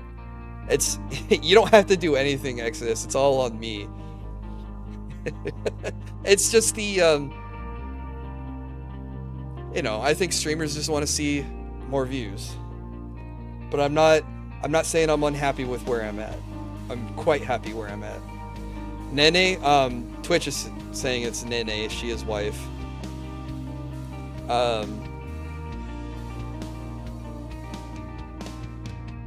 It's a neat little platformer, Metroidvania-like. Donkey published the game too. I just finished Metroid Fusion not too long ago. I really like Metroidvanias, I think. I need to just go on a binge and just play a ton of Metroidvanias, because I also really liked Bloodstained. So if I can find more Metroid Bloodstained titles, I will be very happy. What was I looking up? Animal Well? $25. Exploration Metroidvania puzzle pixel graphics. This is a cute game. Oh, I love the CRT effect too. Alright, I'm adding this to my wish list. Why didn't this get nominated for art direction? This is really cool. Yeah, that's a shame. Add La Mulana. Retro difficult remake Metroidvania. This is an 11-year-old game. Oh, this is interesting. It's like you play as like a little Indiana Jones guy. Alright, I'll wishlist that. $15 for an 11-year-old game? I'll wait for that to go on sale. Because this looks like a, this looks like it was made with like a video game maker or something. But it looks cool.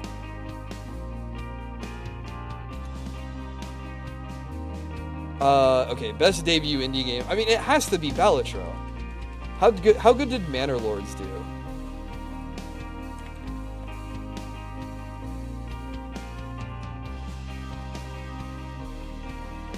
Oh, that had a big peak. It peaked higher than Balatro. Oh, but it also came out more recently. The Castlevania Dominoes or whatever collection is 3 Metroidvania games. Play the Mega Man Sprite game. I guess Mega Man plays a little bit like a Metroidvania, doesn't it? You have to explore areas and find upgrades.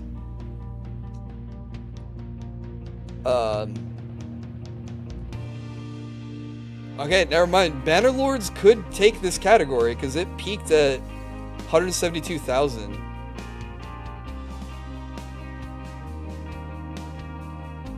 There's no backtracking in Mega Man.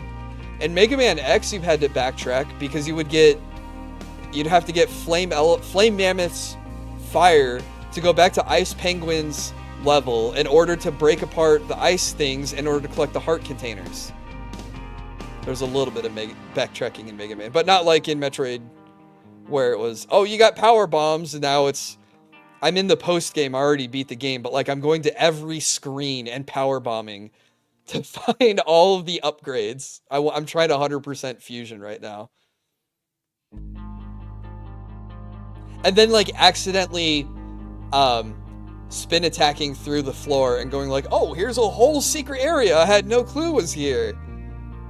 But yeah, as I was playing Fusion, I was like, wow, this makes me miss Dread. And then I was like, wow, I really like Dread. And then like looking at my other Switch games, I was like, oh wow, I really liked Bloodstained too. So now I'm like, okay, I need to play more Metroid titles. Okay, so Manor Lords could win this. Oh, Pacific Drive, my brother told me about this. How did this do?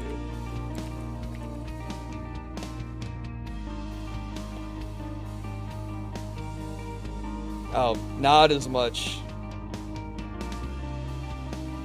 Not as much peak. But I heard this game was a lot of fun.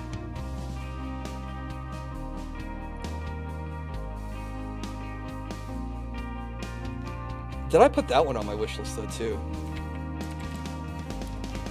$30? Oh. Added my wish list. This was like a survival exploration roguelike-ish. I think? Oh, it's on my wish list. We'll get back to it. I only played it like 3 times and that is it for Manor Lords. Was Manor Lords? Oh, this is in my library. I guess I could play this. Oh, this was like the medieval Rim world, right? Did I play Dredge? No, but I have it. I'm pretty sure I have Dredge. Yeah, I bought it last year. I watched Gondola play Dredge, and I thought Dredge looked really cool too. There's just not... There's so many games and not enough hours, man. I need to quit my job and stream full time.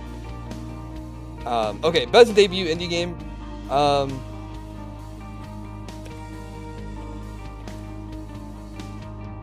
I want Balatro, and I think because Balatro's in the running for Game of the Year, it has a pretty good chance of taking it. So my prediction and my want is Balatro.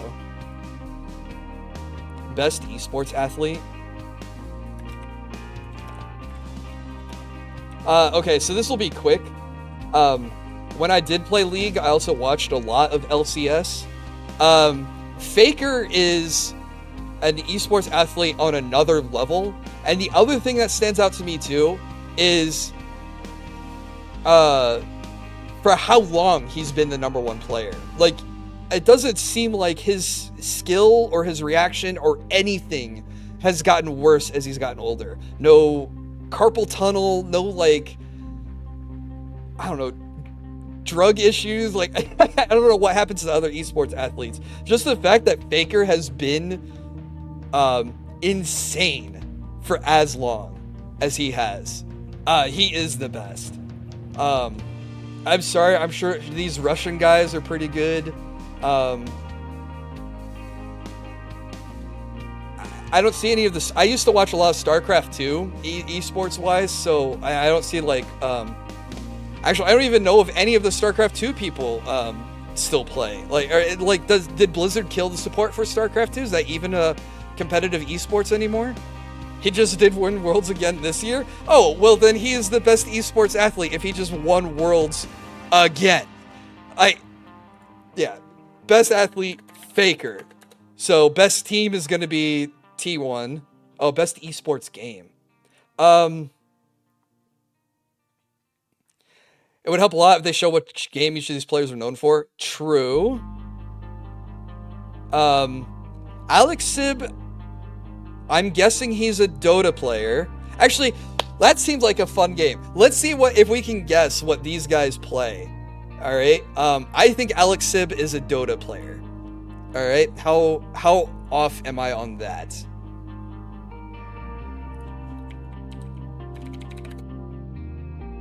Pro gamer, Counter-Strike. Close, because it is a Steam title. All right. 33. Is that Alienware Monster Cloud 9? He must be a Counter-Strike player as well then too.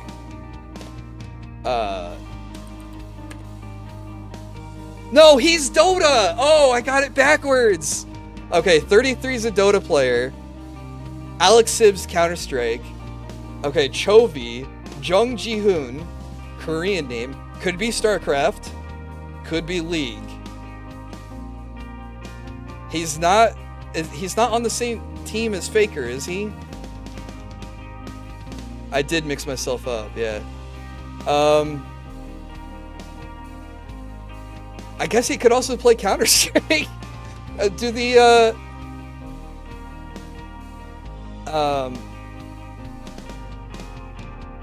the Asian players break into the first-person shooters that much? Or is that mostly dominated by the European and North American scenes? Competitor StarCraft has been on a slow death since the match-fixing scandal broke. Oh, I didn't even hear about the match-fixing scandal. Oh, that's wild and sad. I really enjoyed StarCraft. A lot of players that I watched there. Okay, I'm guessing Chovy's a League player. Korean pro gamer. Yes, I was right. I got one right. He's a League player. All right. We know Faker. Zywoo. Wait, hang on. That name is familiar. Zywoo. I've heard it. Matthew Herbot. Can I tell from the trophy that he's holding? Smash? No. I don't think they'd count Smash as an esports game. Zaiwu.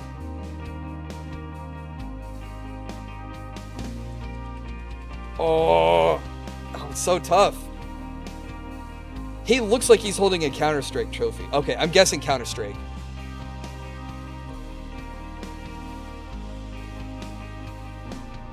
Professional Counter-Strike player. Boom, we got one. All right.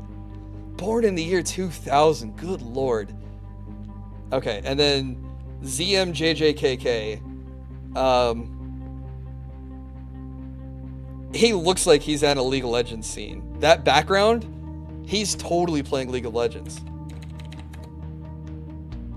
Valorant? Oh. Professional Valorant player from China. I forgot Valorant existed. Yeah, okay. I guess the Chinese players are making it into Valorant. Cool. No Overwatch though. Okay, but Faker is the best. Can't wait for this category to be all Deadlock players. Oh my god, I forgot all about Deadlock too. I have yet to play Deadlock. Okay, best esports game. Mobile Legends Bang Bang. Never heard of that. Okay, best esports game. I've tried to watch Valorant. I find Valorant to be a boring version of Counter-Strike. Which is crazy because you have like characters that look like they're designed to fit into League of Legends, obviously, because it's made by Riot. But it just looks slower than Counter-Strike. And Counter-Strike's already kind of slow. Also notice no StarCraft, no Overwatch, no Rainbow Six.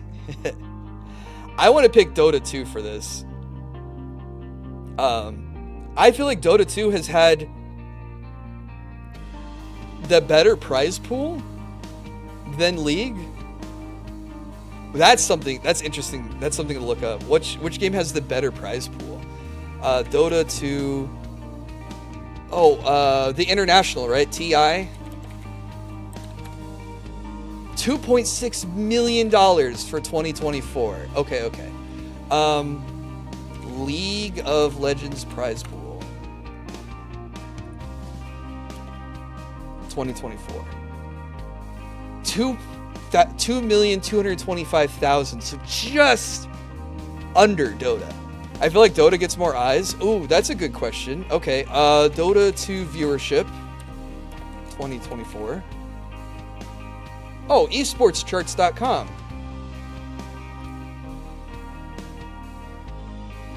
Dota 2.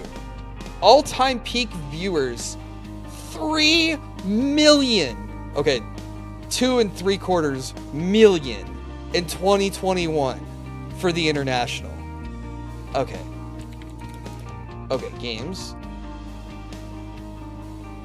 League of Legends. 7 million this year. Okay. Okay, League is number 1. Oh, they also rank it. Okay, so League is number 1 in all-time viewers, number 4 in total prize pool, and 3rd in total number of tournaments. But Dota, I think, is number 1 in the prize pool. Yeah, Dota 2 is number 1 in the prize pool, 6th in viewership, and 5th in tournaments. But wouldn't you rather play a game that has a bigger prize pool? Well, what happened? Oh, I was gonna say, what happened in 2020? COVID. Duh. Okay, never mind.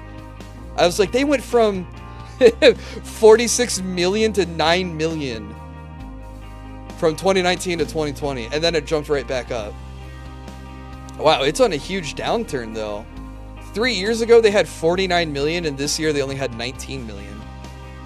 Man, okay, so that's tough.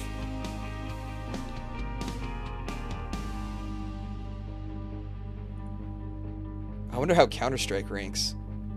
Counter-Strike is just under Dota 2.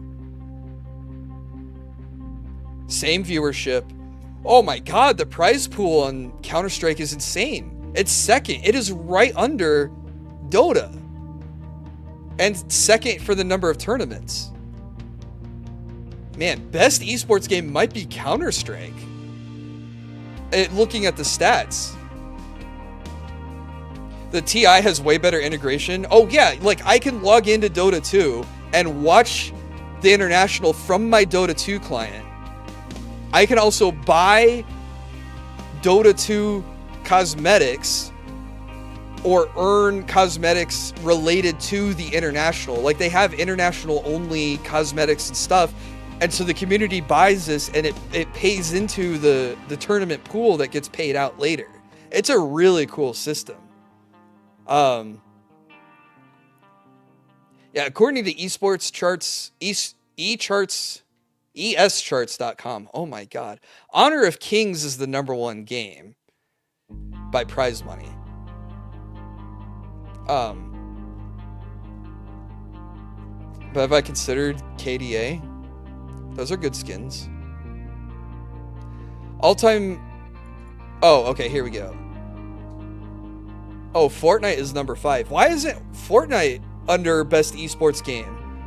It has the 5th largest prize pool. It beat out League of Legends and Rainbow Six Siege and Valorant and Call of Duty. Rainbow Six Siege is not surprisingly at 6th place. League is 7th. Valorant is 8th. How did these games get nominated? Mobile Legends is 9th. Fortnite's not on there. PUBG Mobile is #4, and that's not on there. Something called Honor of Kings is #1, and that's not on there.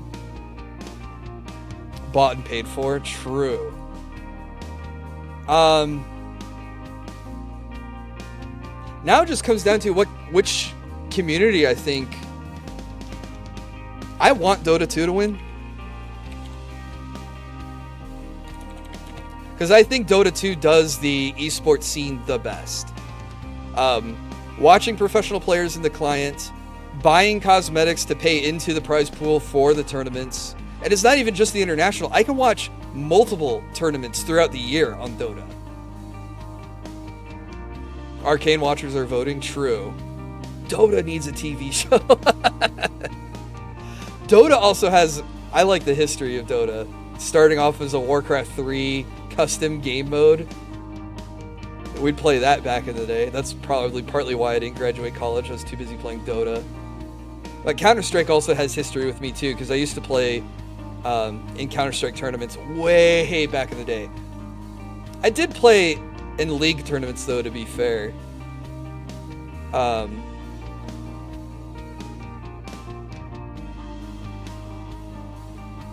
think Riot can motivate. I want Dota to win, but I predict League is going to win. I think there'll be more eyes on League. I mean, we already know there's more eyes on League. We looked at them by peak viewers. 7 million for League of Legends. I mean, and that was this year.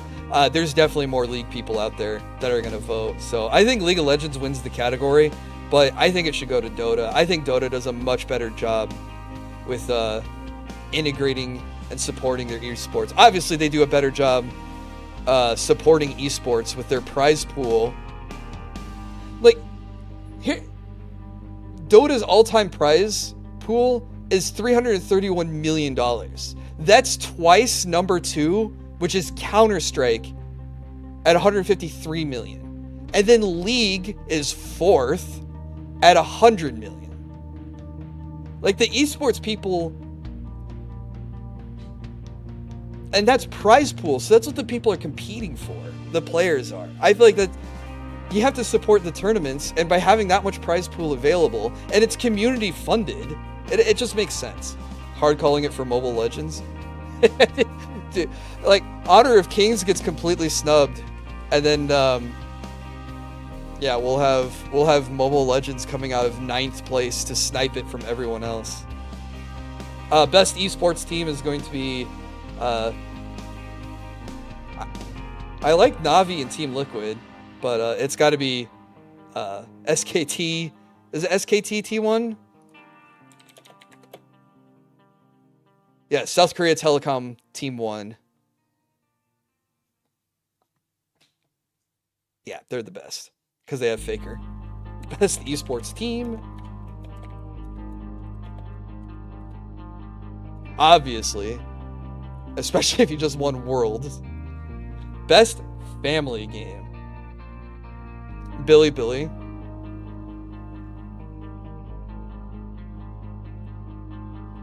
I don't know anyone in Billy Billy Gaming, but I do know a Billy Billy streamer.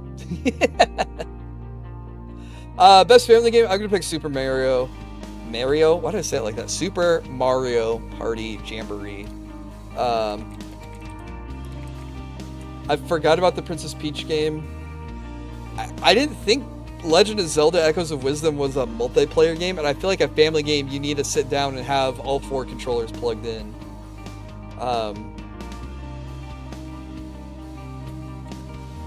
So we're gonna do Super Mario Jamboree.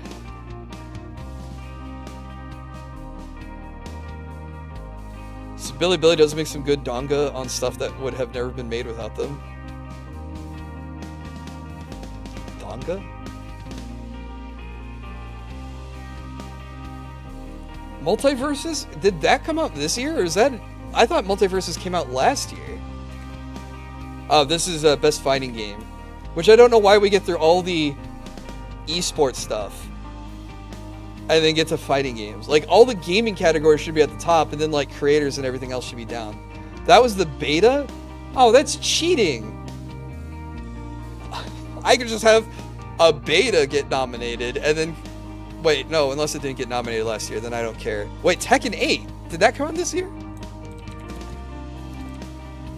Oh, I got it, January 2028. That's why I thought it came out last year.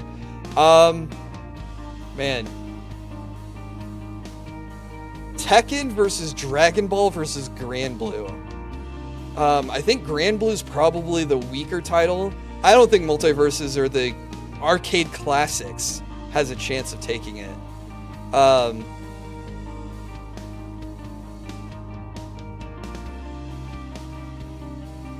feel like Dragon Ball would, but I've been enjoying Grand Blue a lot.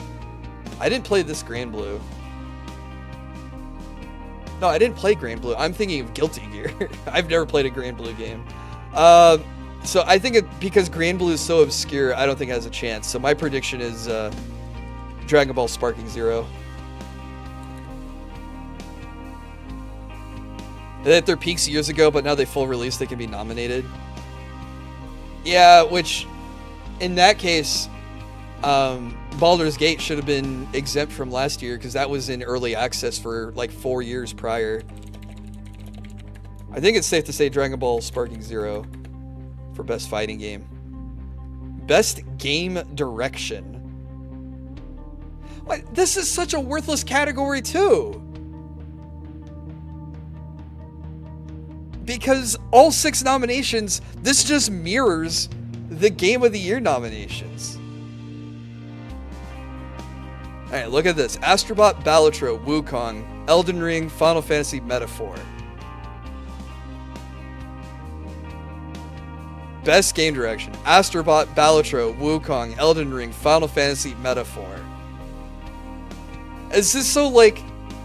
Okay, you were nominated for Game of the Year, but you win Best Game Direction, so you can slap that on the label? And what does Game Direction even mean?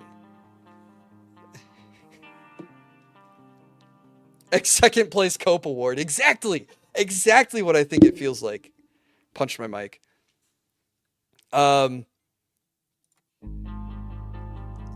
Best Game Direction...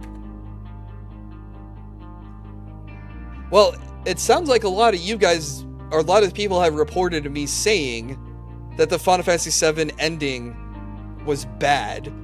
In that case, maybe that game's direction isn't that good. What's up, Fifona? It is a vague category. There should be... They have room to type 140 characters. Actually, they have a check mark. They could probably write more than 140 characters. They could put... something here to say, here are the games that best fit blah blah blah, and we feel like blah blah blah blah blah blah blah blah blah. Like, they can explain what the category is and why they're nominated for it.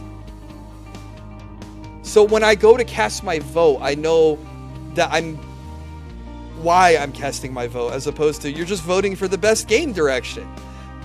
Well, How is the best game not the game of the year? Why would these be two different categories and have the same 6 nominated games?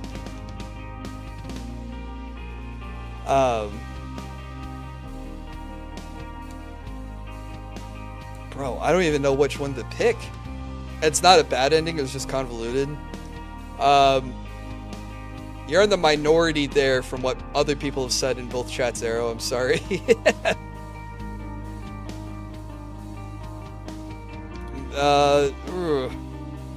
Metaphor, Wukong. I was gonna put Wukong or Metaphor. 2 of those games seem out of place. Yeah. Pass the remote with a raid. Hey, what's going on, dude? Thank you so much for raiding me. How can a game like Balatro have best direction? What's the story in Balatro? There is no story.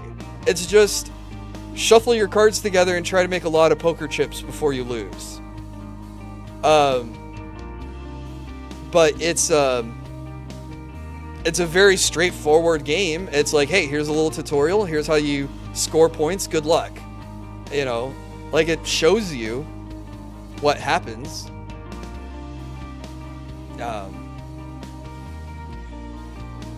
Oh, I just realized it's 10 o'clock. All right, I don't know how many more categories we have to go, but I have to start wrapping up. I think Metaphor has a story because it's an Atlas game. But then shouldn't this just be best story instead of game direction? I want Metaphor maybe to get best game direction. I predict... What's the runner-up category going to be for Game of the Year?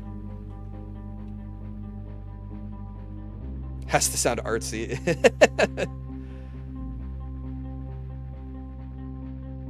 Maybe this is the Cope reward for Final Fantasy VII. So I'll put Final Fantasy VII as my prediction for best game direction. But I want Metaphor to win it. Games for Impact. What does that mean?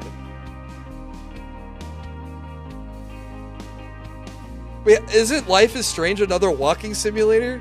So we have Walking Simulator and Walking Simulator with Life is Strange and Hellblade. What is Indica?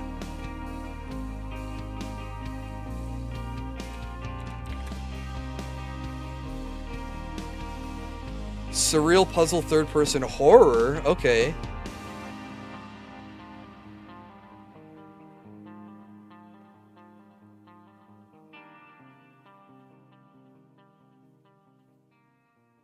I think this is an Agenda award.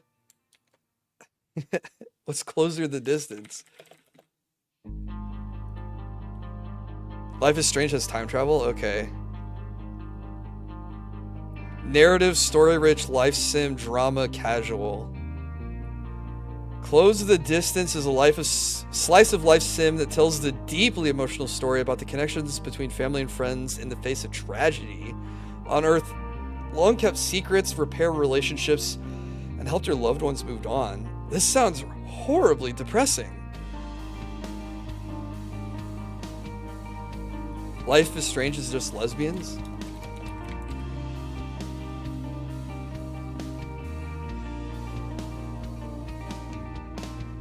Mixed onto Steam. Yeah, another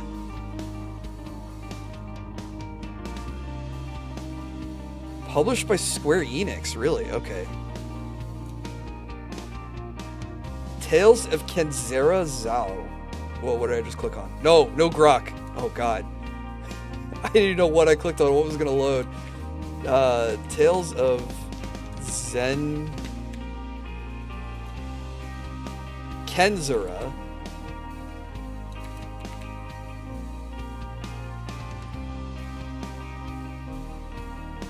An EA game. Metroidvania. Action adventure indie. Not nominated in action or action adventure or indie, but it's Impact. It's very positive, 500 reviews. Wow, even worse than Prince of Persia.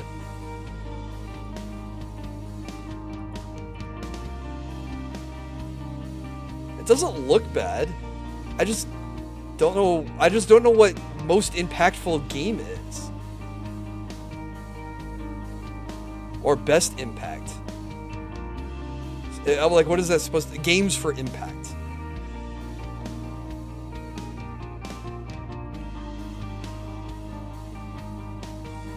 I think these are supposed to have an impactful story.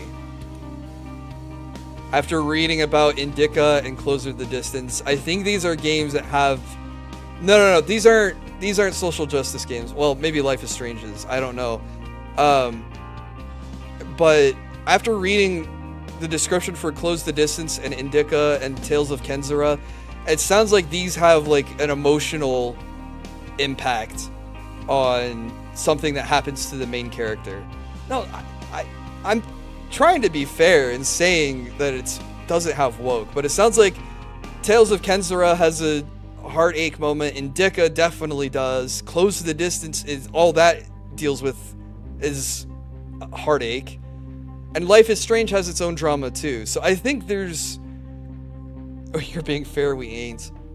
Now I think it's something more than just woke impact. I think there's an actual impactful moment in the story, like a heartbreaking moment in the story. Tales of game that's not a Tales of game? Wait, which one?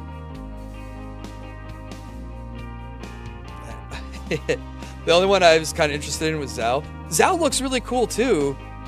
Also because of Metroidvania.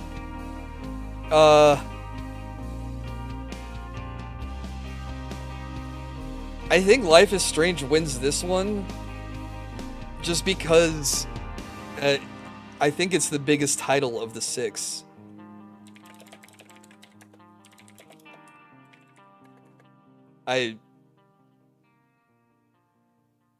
Well, which game is a Tales of game that isn't a Tales of game? I was trying to understand what your statement was. A Tales of game that's not a Tales of game.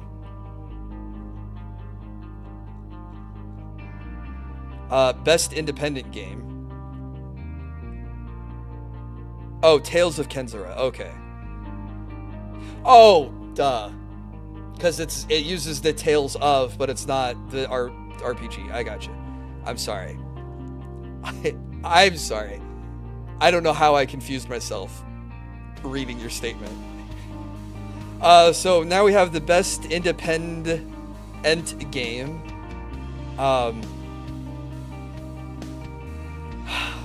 How do we have best debut indie game and now best indie game?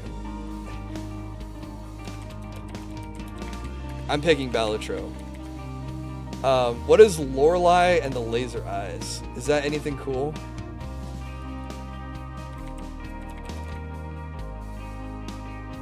Hey, have a great night, Merlin. Thanks for hanging out.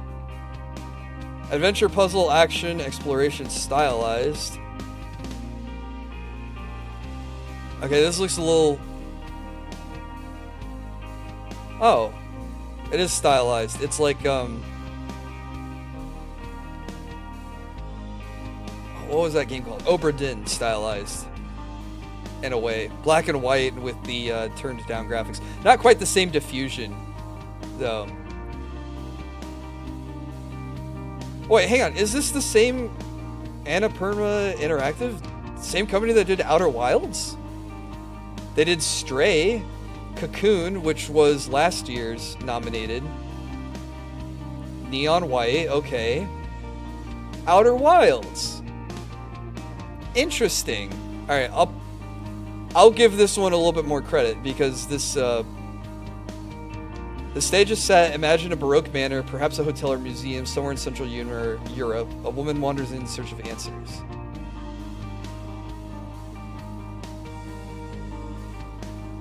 Maybe I would like this. I did not do the DLC for Outer Wilds, no. I said UFO 50 is another one that's worth... Indie, action, pixel graphics, retro adventure. Oh, that is really retro graphics. Wait, is this a mix of a bunch of different game styles? That is totally a Metroid screenshot. Oh, this is so wild. What is this? UFO 50 is a collection of 50 single and multiplayer games that span a variety of genres, from platforms, shoot-'em-ups to puzzles, roguelikes, and RPGs. Our goal is to combine a familiar 8-bit aesthetic with new ideas in modern game design. Oh, that's pretty cool.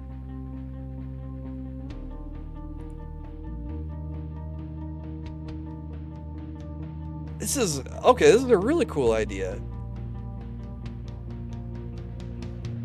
I could get 50 games for $25.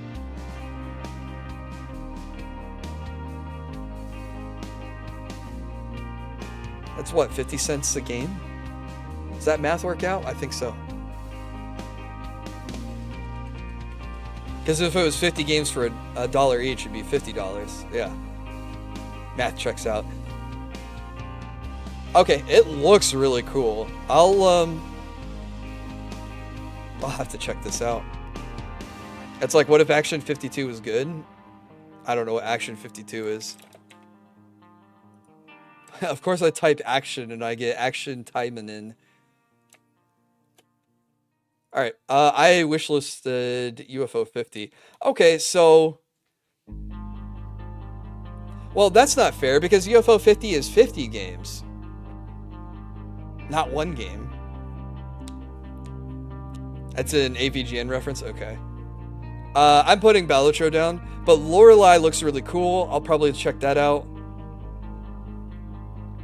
Action 52 is that cartridge with 52 trash games and Cheetah Men. Again, I'm just picking Balatro because it's nominated for Game of the Year. I've played it. I enjoyed it. But I think... I don't know what Neva is about, but Animal Well, UFO, and Lorelei look like they could be fun. Where's my chart? Okay. Best mobile game. Balatro! What if Balatro swept every category? AFK Journey, never heard of it. Pokemon, that just came out recently. Wuthering Waves and Zenless Zone Zero.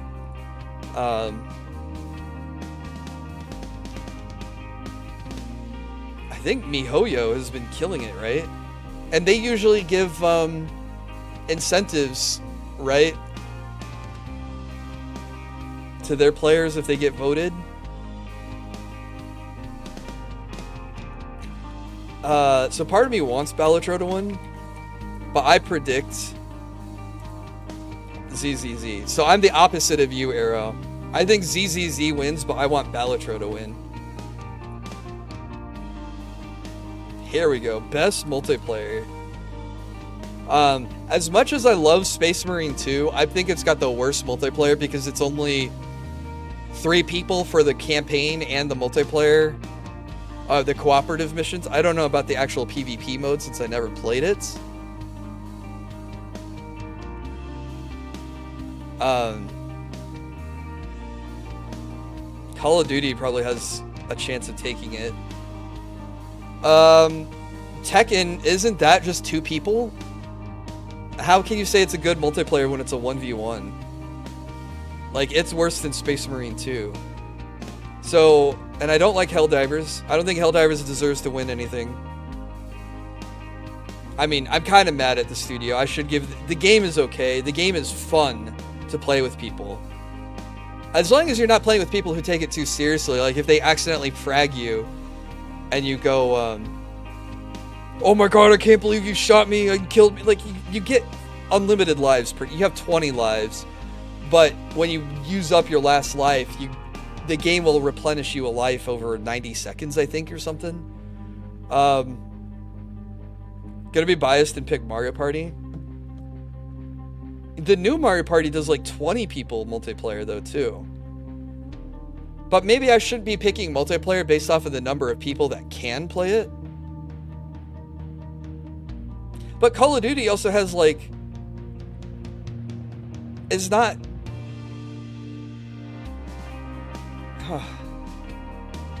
Really thinking hard here. I hate Tekken confirmed. I've never played Tekken. It might be connection support time to play. Has multiplayer and zombies for multiplayer. Yeah, I guess there's 2 game modes in Call of Duty. I want Helldivers to win, actually. I've talked myself into it, but I predict it'll be Call of Duty. Sorry, Super Mario.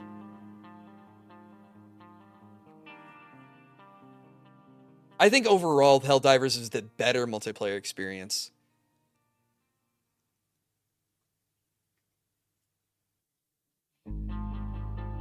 Okay.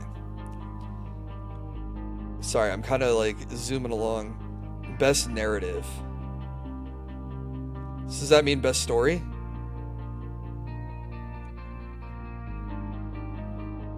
There were many game modes in original Halo. That's true, there were. Halo was a good multiplayer game. Best narrative.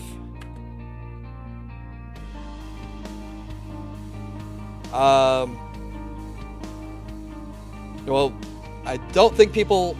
I mean, Arrow is the exception, but most people have told me that Rebirth had a bad ending. Silent Hill 2 had a good ending. Oh, maybe Silent Hill 2 deserves it because they added more endings.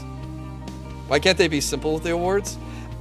I think best story is a fair category. But some of these other categories are redundant or too confusing. Like best indie and best debut indie. Okay, what's the difference between those? Because we should only be voting on games that came out this year anyway, so they would all be debuts. And then to have action/adventure and then action games also doesn't make sense. And then what does game direction mean? So these categories kind of suck. That's what I would do, is I would chop up and make the categories make more sense. Or clarify them. I don't even know what to put here. Metaphor. I'd take a while to explain why they're wrong about Rebirth and not via text. Maybe I'll get in a call and you can explain it to me. But if I'm like trying to take a temperature of the room seems to be tepid on Final Fantasy. I think Metaphor should have a chance. I've also never played a Yakuza game, so I don't know about Like a Dragon. Oh, Reggie's here to defend you, Arrow. He says the ending was fine. Okay, best ongoing game. Was Unicorn Overlord in any nominations? Yeah, it's in,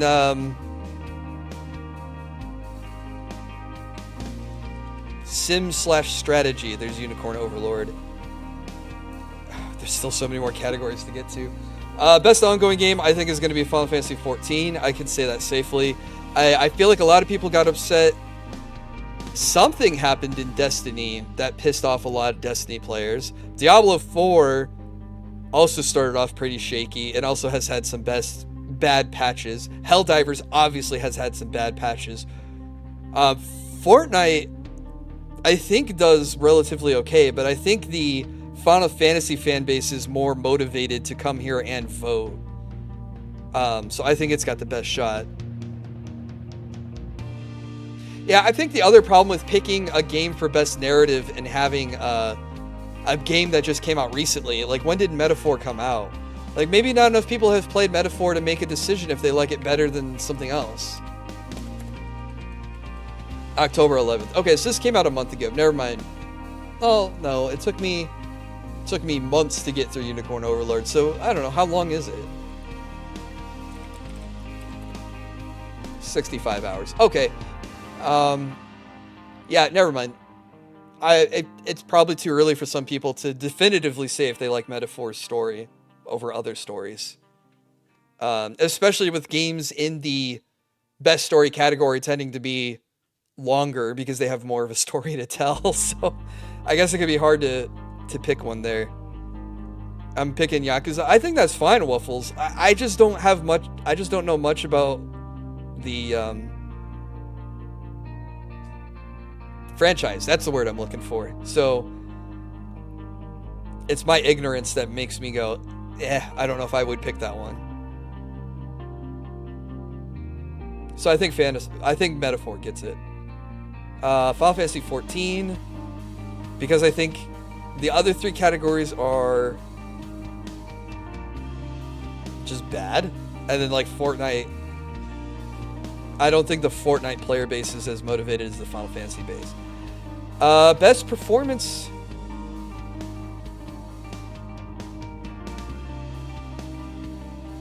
My problem here is I didn't play any of the games that these people are nominated for. And we also didn't nominate the guy who played Egon in Elden Ring. He had the best performance. I'm gonna skip this category. I can't pick anyone because I just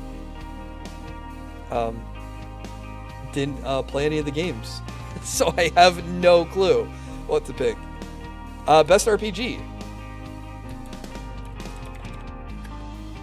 Wow, this looks familiar. Elden Ring, Final Fantasy, Metaphor. Hey, there's a Dragon's Dogma mention. I want Elden Ring to win this. Again, I think Elden Ring winning a category will... Luke carried Silent Hill 2 on his back the whole time. Oh, does he voice the main character? I guess if he's the main character, he could carry the game. Would Elden Ring really kill him as an RPG? Maybe. What other RPGs came out?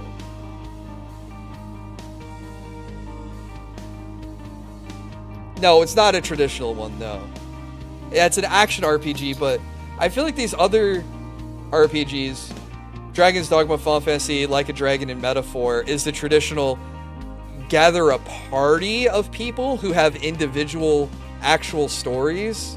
Actually, no, you know what? Elden Ring, I don't like it as an RPG. I'm talking myself out of it. Because in Elden Ring, you make a character, you stick them in, and it's just like, I don't know what I need to do, but I just need to kill all the bosses, and then I'll figure it out later. Whereas I feel like a more traditional RPG has multiple people with multiple storylines all coming together with the same goals. So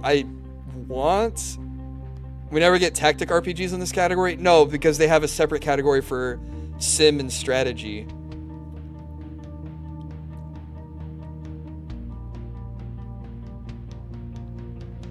Man, I feel like I'm doing the same thing I did on narrative.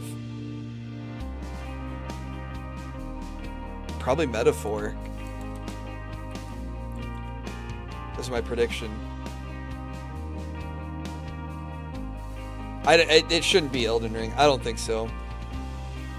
It's not a traditional RPG. Not what I have in my mind as an RPG, anyway. Best score and music. Okay, so how is this different from best audio direction? I mean, this is score and music. So we know this is just the music. So what was best audio for earlier? Was that for sound effects?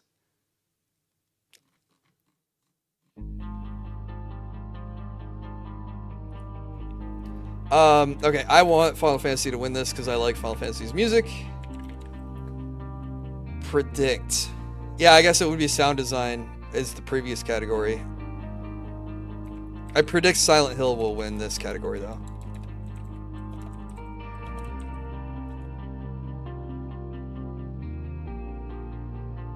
Put on Stellar Blade's OST right now. Starting to think some of these categories are nonsense. Yeah. Tell me you like Final Fantasy better. Alright. At the request of Gondola.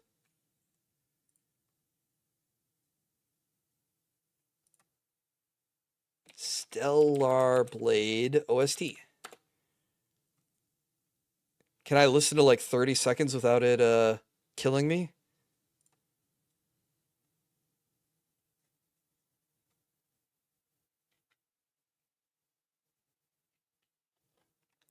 Hang on, I'm gonna watch my live streaming stream health to see if it goes, uh-oh, we're detecting copyrighted content. No, I agree, Waffles. Some of these categories are really.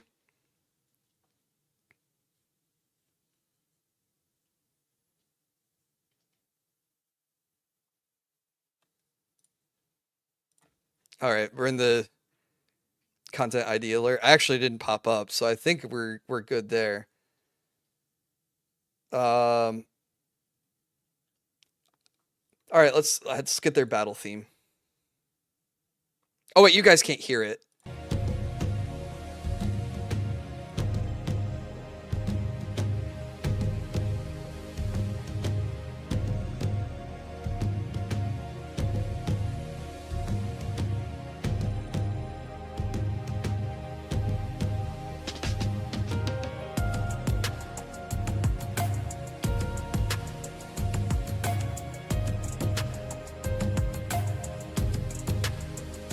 Okay, Stellar Blade's got good music.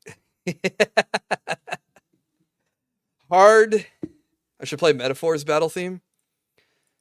Sure, why not?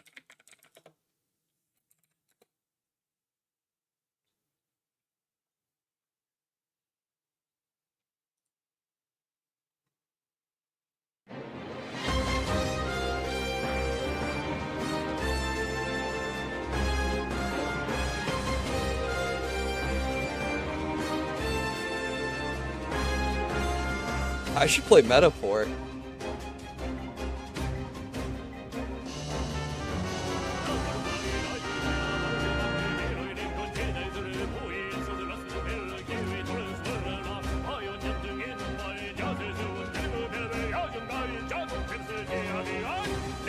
Okay, lyrics. I don't know what the lyrics are, but I was not expecting vocals.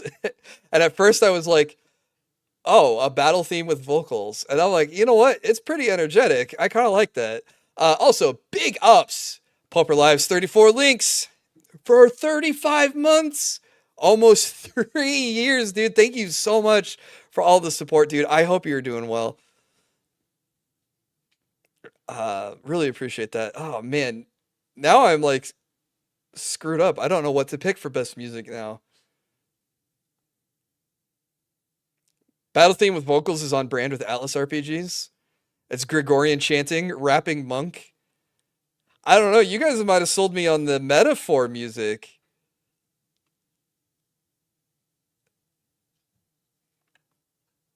Hang on.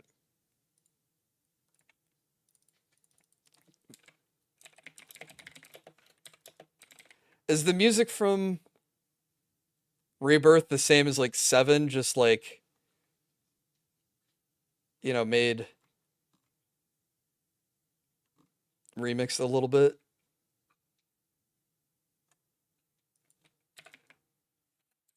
Basically. Like if I pick the battle theme, it's gonna go do do do do dun dun dun dun dun dun dun dun. Let's see.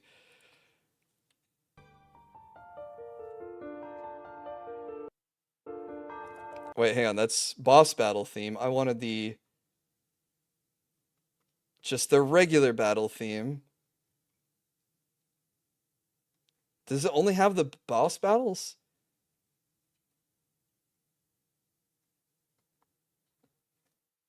Rebirth music is redone, but it's good. Hang on, I think I got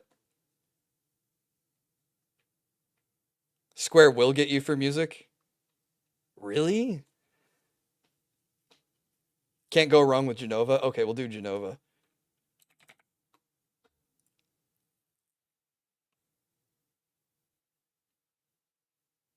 Okay, well I'll turn off desktop audio. So I only I can hear it.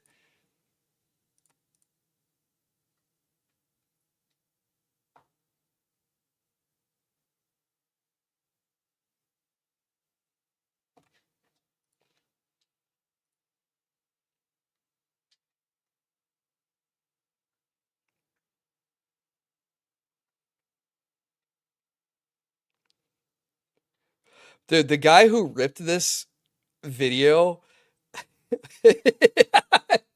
his his PlayStation was chugging because his video is so choppy. It is bad.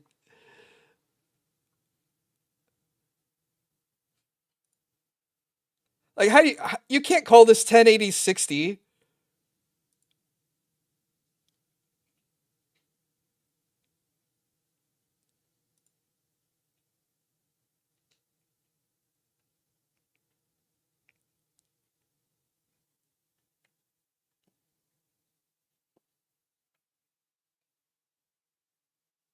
Oh, there it is. Dun-dun-dun-dun. Okay.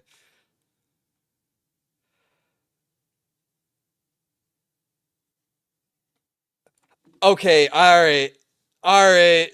I did like the old melody breaking out for a second for the trumpets to kick in and then the old melody to kick back in. Oh, okay. It's all good music.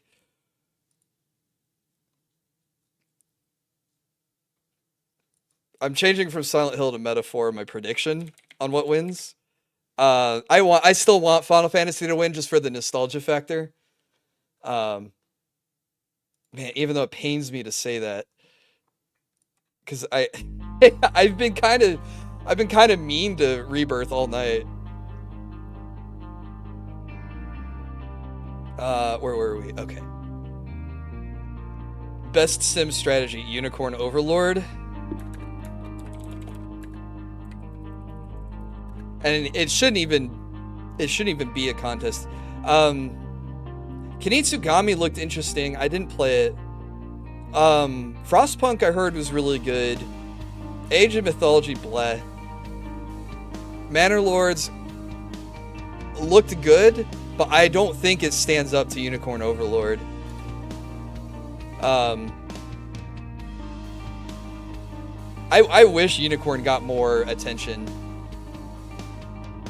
It's a shame. It's I don't know. We didn't have any Fire Emblems this year. Unicorn hands down. Unicorn for me. Yeah, I want Unicorn to win something. And like, oh, here we go. Why isn't?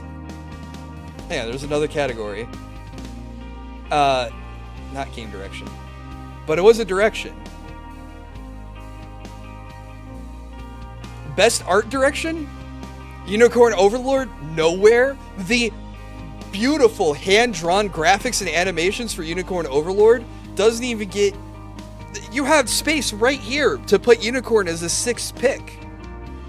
But instead we get the same 4 games again. Astrobot, Wukong, Elden Ring, Metaphor. No Unicorn. Oh. Unicorn had amazing waifus. But even then, like, just like the art style of the game was great, the animations were great. It should have been nominated for art direction. Ugh. Maybe it was too anime to go for Metaphor, to be put up with Metaphor. In which case, shoot Metaphor down and put Unicorn up. Sorry you didn't play Astrobot. I don't even think I can play Astrobot, because I think that's a PlayStation only game. Right? Yeah, PS5. Yeah, I don't have a PS5. I can't play it. So, those of you who can play it, I hope it was good. But yeah, Unicorn should have gotten a chance at art direction. That game was so good. Best sports racing. Can I skip this category? This is just the EA category, right? EA Sports, EA Sports. Oh wait, no, 2K. 2K. Okay, do we like 2K or EA? Remember Odin Sphere? I unfortunately did not play Odin Sphere, but I have Odin Sphere on my to-play list. Does feel like the voters only played like 6 games per year? Well, Asmongold was pointing out, like, what other games came out this year that weren't total flops, so... Excuse me. I'm gonna skip sports. Best virtual reality? I don't have VR, so I didn't play any of these. I heard Batman was cool. Metro would be crazy in VR. It's because the Vanillaware artist pissed off that one games journalist back with Dragon's Crown. Jason Schreier, the hack games journalist who kept quiet about the sexual assaults at Blizzard so he can keep favorably reporting on Blizzard. And then when the public opinion on Blizzard turned, when the lawsuit went public, then he turned on them too, and then wrote a book about how he knew all about it and didn't write it to the police or blow open the lid on the story, and instead waited on the lawsuit. Not a fan of that guy. Hey, thanks so much, Exodus. I'm going to be wrapping up here too, since we just hit the end, but we hit the couple of categories I can't really make a report on or a prediction on. I'm surprised in sports we don't have FIFA. And then VR, I just don't know what to pick here too. But Astrobot unironically Game of the Year. I think it's got a good chance. Gotta love the people that blow the whistle when it's safe. Yep. This year really made me hate games journalists. Not the games journalists that are like, oh, don't play Elden Ring, it's too hard. I mean, like, journalists that that knew about bad things happening but didn't say anything. Like that Rod Slasher guy apparently knew all about the Dr. Disrespect stuff, but didn't want to blow open the situation when it happened 4 years ago, and then when Doc came back, he didn't want to show any evidence either, but he's like, oh no, I totally saw it. I totally saw what happened. It was really bad. All right, buddy. And then Jason Schreier is Jason Schreier, but... Okay, well, I went a little bit later than I intended to, almost full length of a regular stream. I unfortunately have to be up at 5 a.m. tomorrow, so... I'll post my predictions to the Discord and to Twitter, so that way we can see how many I get right and how many I get wrong. That'll be kind of fun.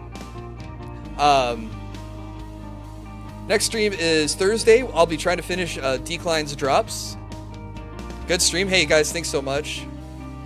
5 a.m. How'd I get so lucky? It's a scheduled shutdown at a customer, but I have to be there all day. But no, this is cool. Thank you guys for hanging out and chatting and helping me make my predictions. Thank you so much, Waffles. You have a great night. Good. You too, Hilly. Have a good night. I'll be back Thursday. You too, Lynx. Have a blessed week as well. Friendly reminder before you guys all head off. Extra Life on Saturday in 83 hours and 18 minutes. But hope to see you guys there for the charity stream. That'll be a good time. I got some good milestones, I think, set up.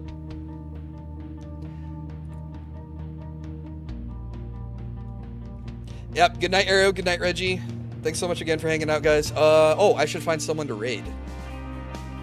We can do that before we officially call it a night. Let's see. Who is live on Twitch that I haven't raided in a while? Oh, let's raid Bloom. He's playing Doom 2. Professor Bloom, YouTuber. Haven't heard from him in a while. Hope he's doing good. So we'll go check in on him. And then here on YouTube, I saw a couple people live when I was scrolling through a second ago. Maybe they're still live.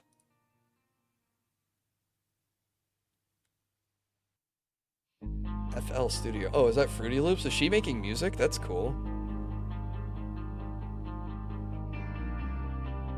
Let's see. I feel like I rated Cecily playing Minecraft before. Like, that was recent. Oh, we haven't raided Mars in a while. She's playing Play Up with Cassidy. Okay, hey, that's like a double raid. Hopefully they're still live when we get over there. Say hi to Mars. Say hi to Kaz when you guys get over there if you're sticking around here on YouTube. I'll be back Thursday for Decline Straps. Already said that. Charity stream Saturday. Collab stream Sunday. And I might have another collab for Monday. So there's the real quick schedule segment. Thanks again, guys, for hanging out. Thanks for the gifted subs and the re-membership. Poper Lives. And then we'll see you guys next time. Have a good day tomorrow. I'm going to try to survive my my long day from 5 a.m. to 5 p.m. and that'll be that. So say hi to Bloom on Twitch, Kaz and Mars on YouTube, and we'll catch you guys later. Have a great night. Bye-bye.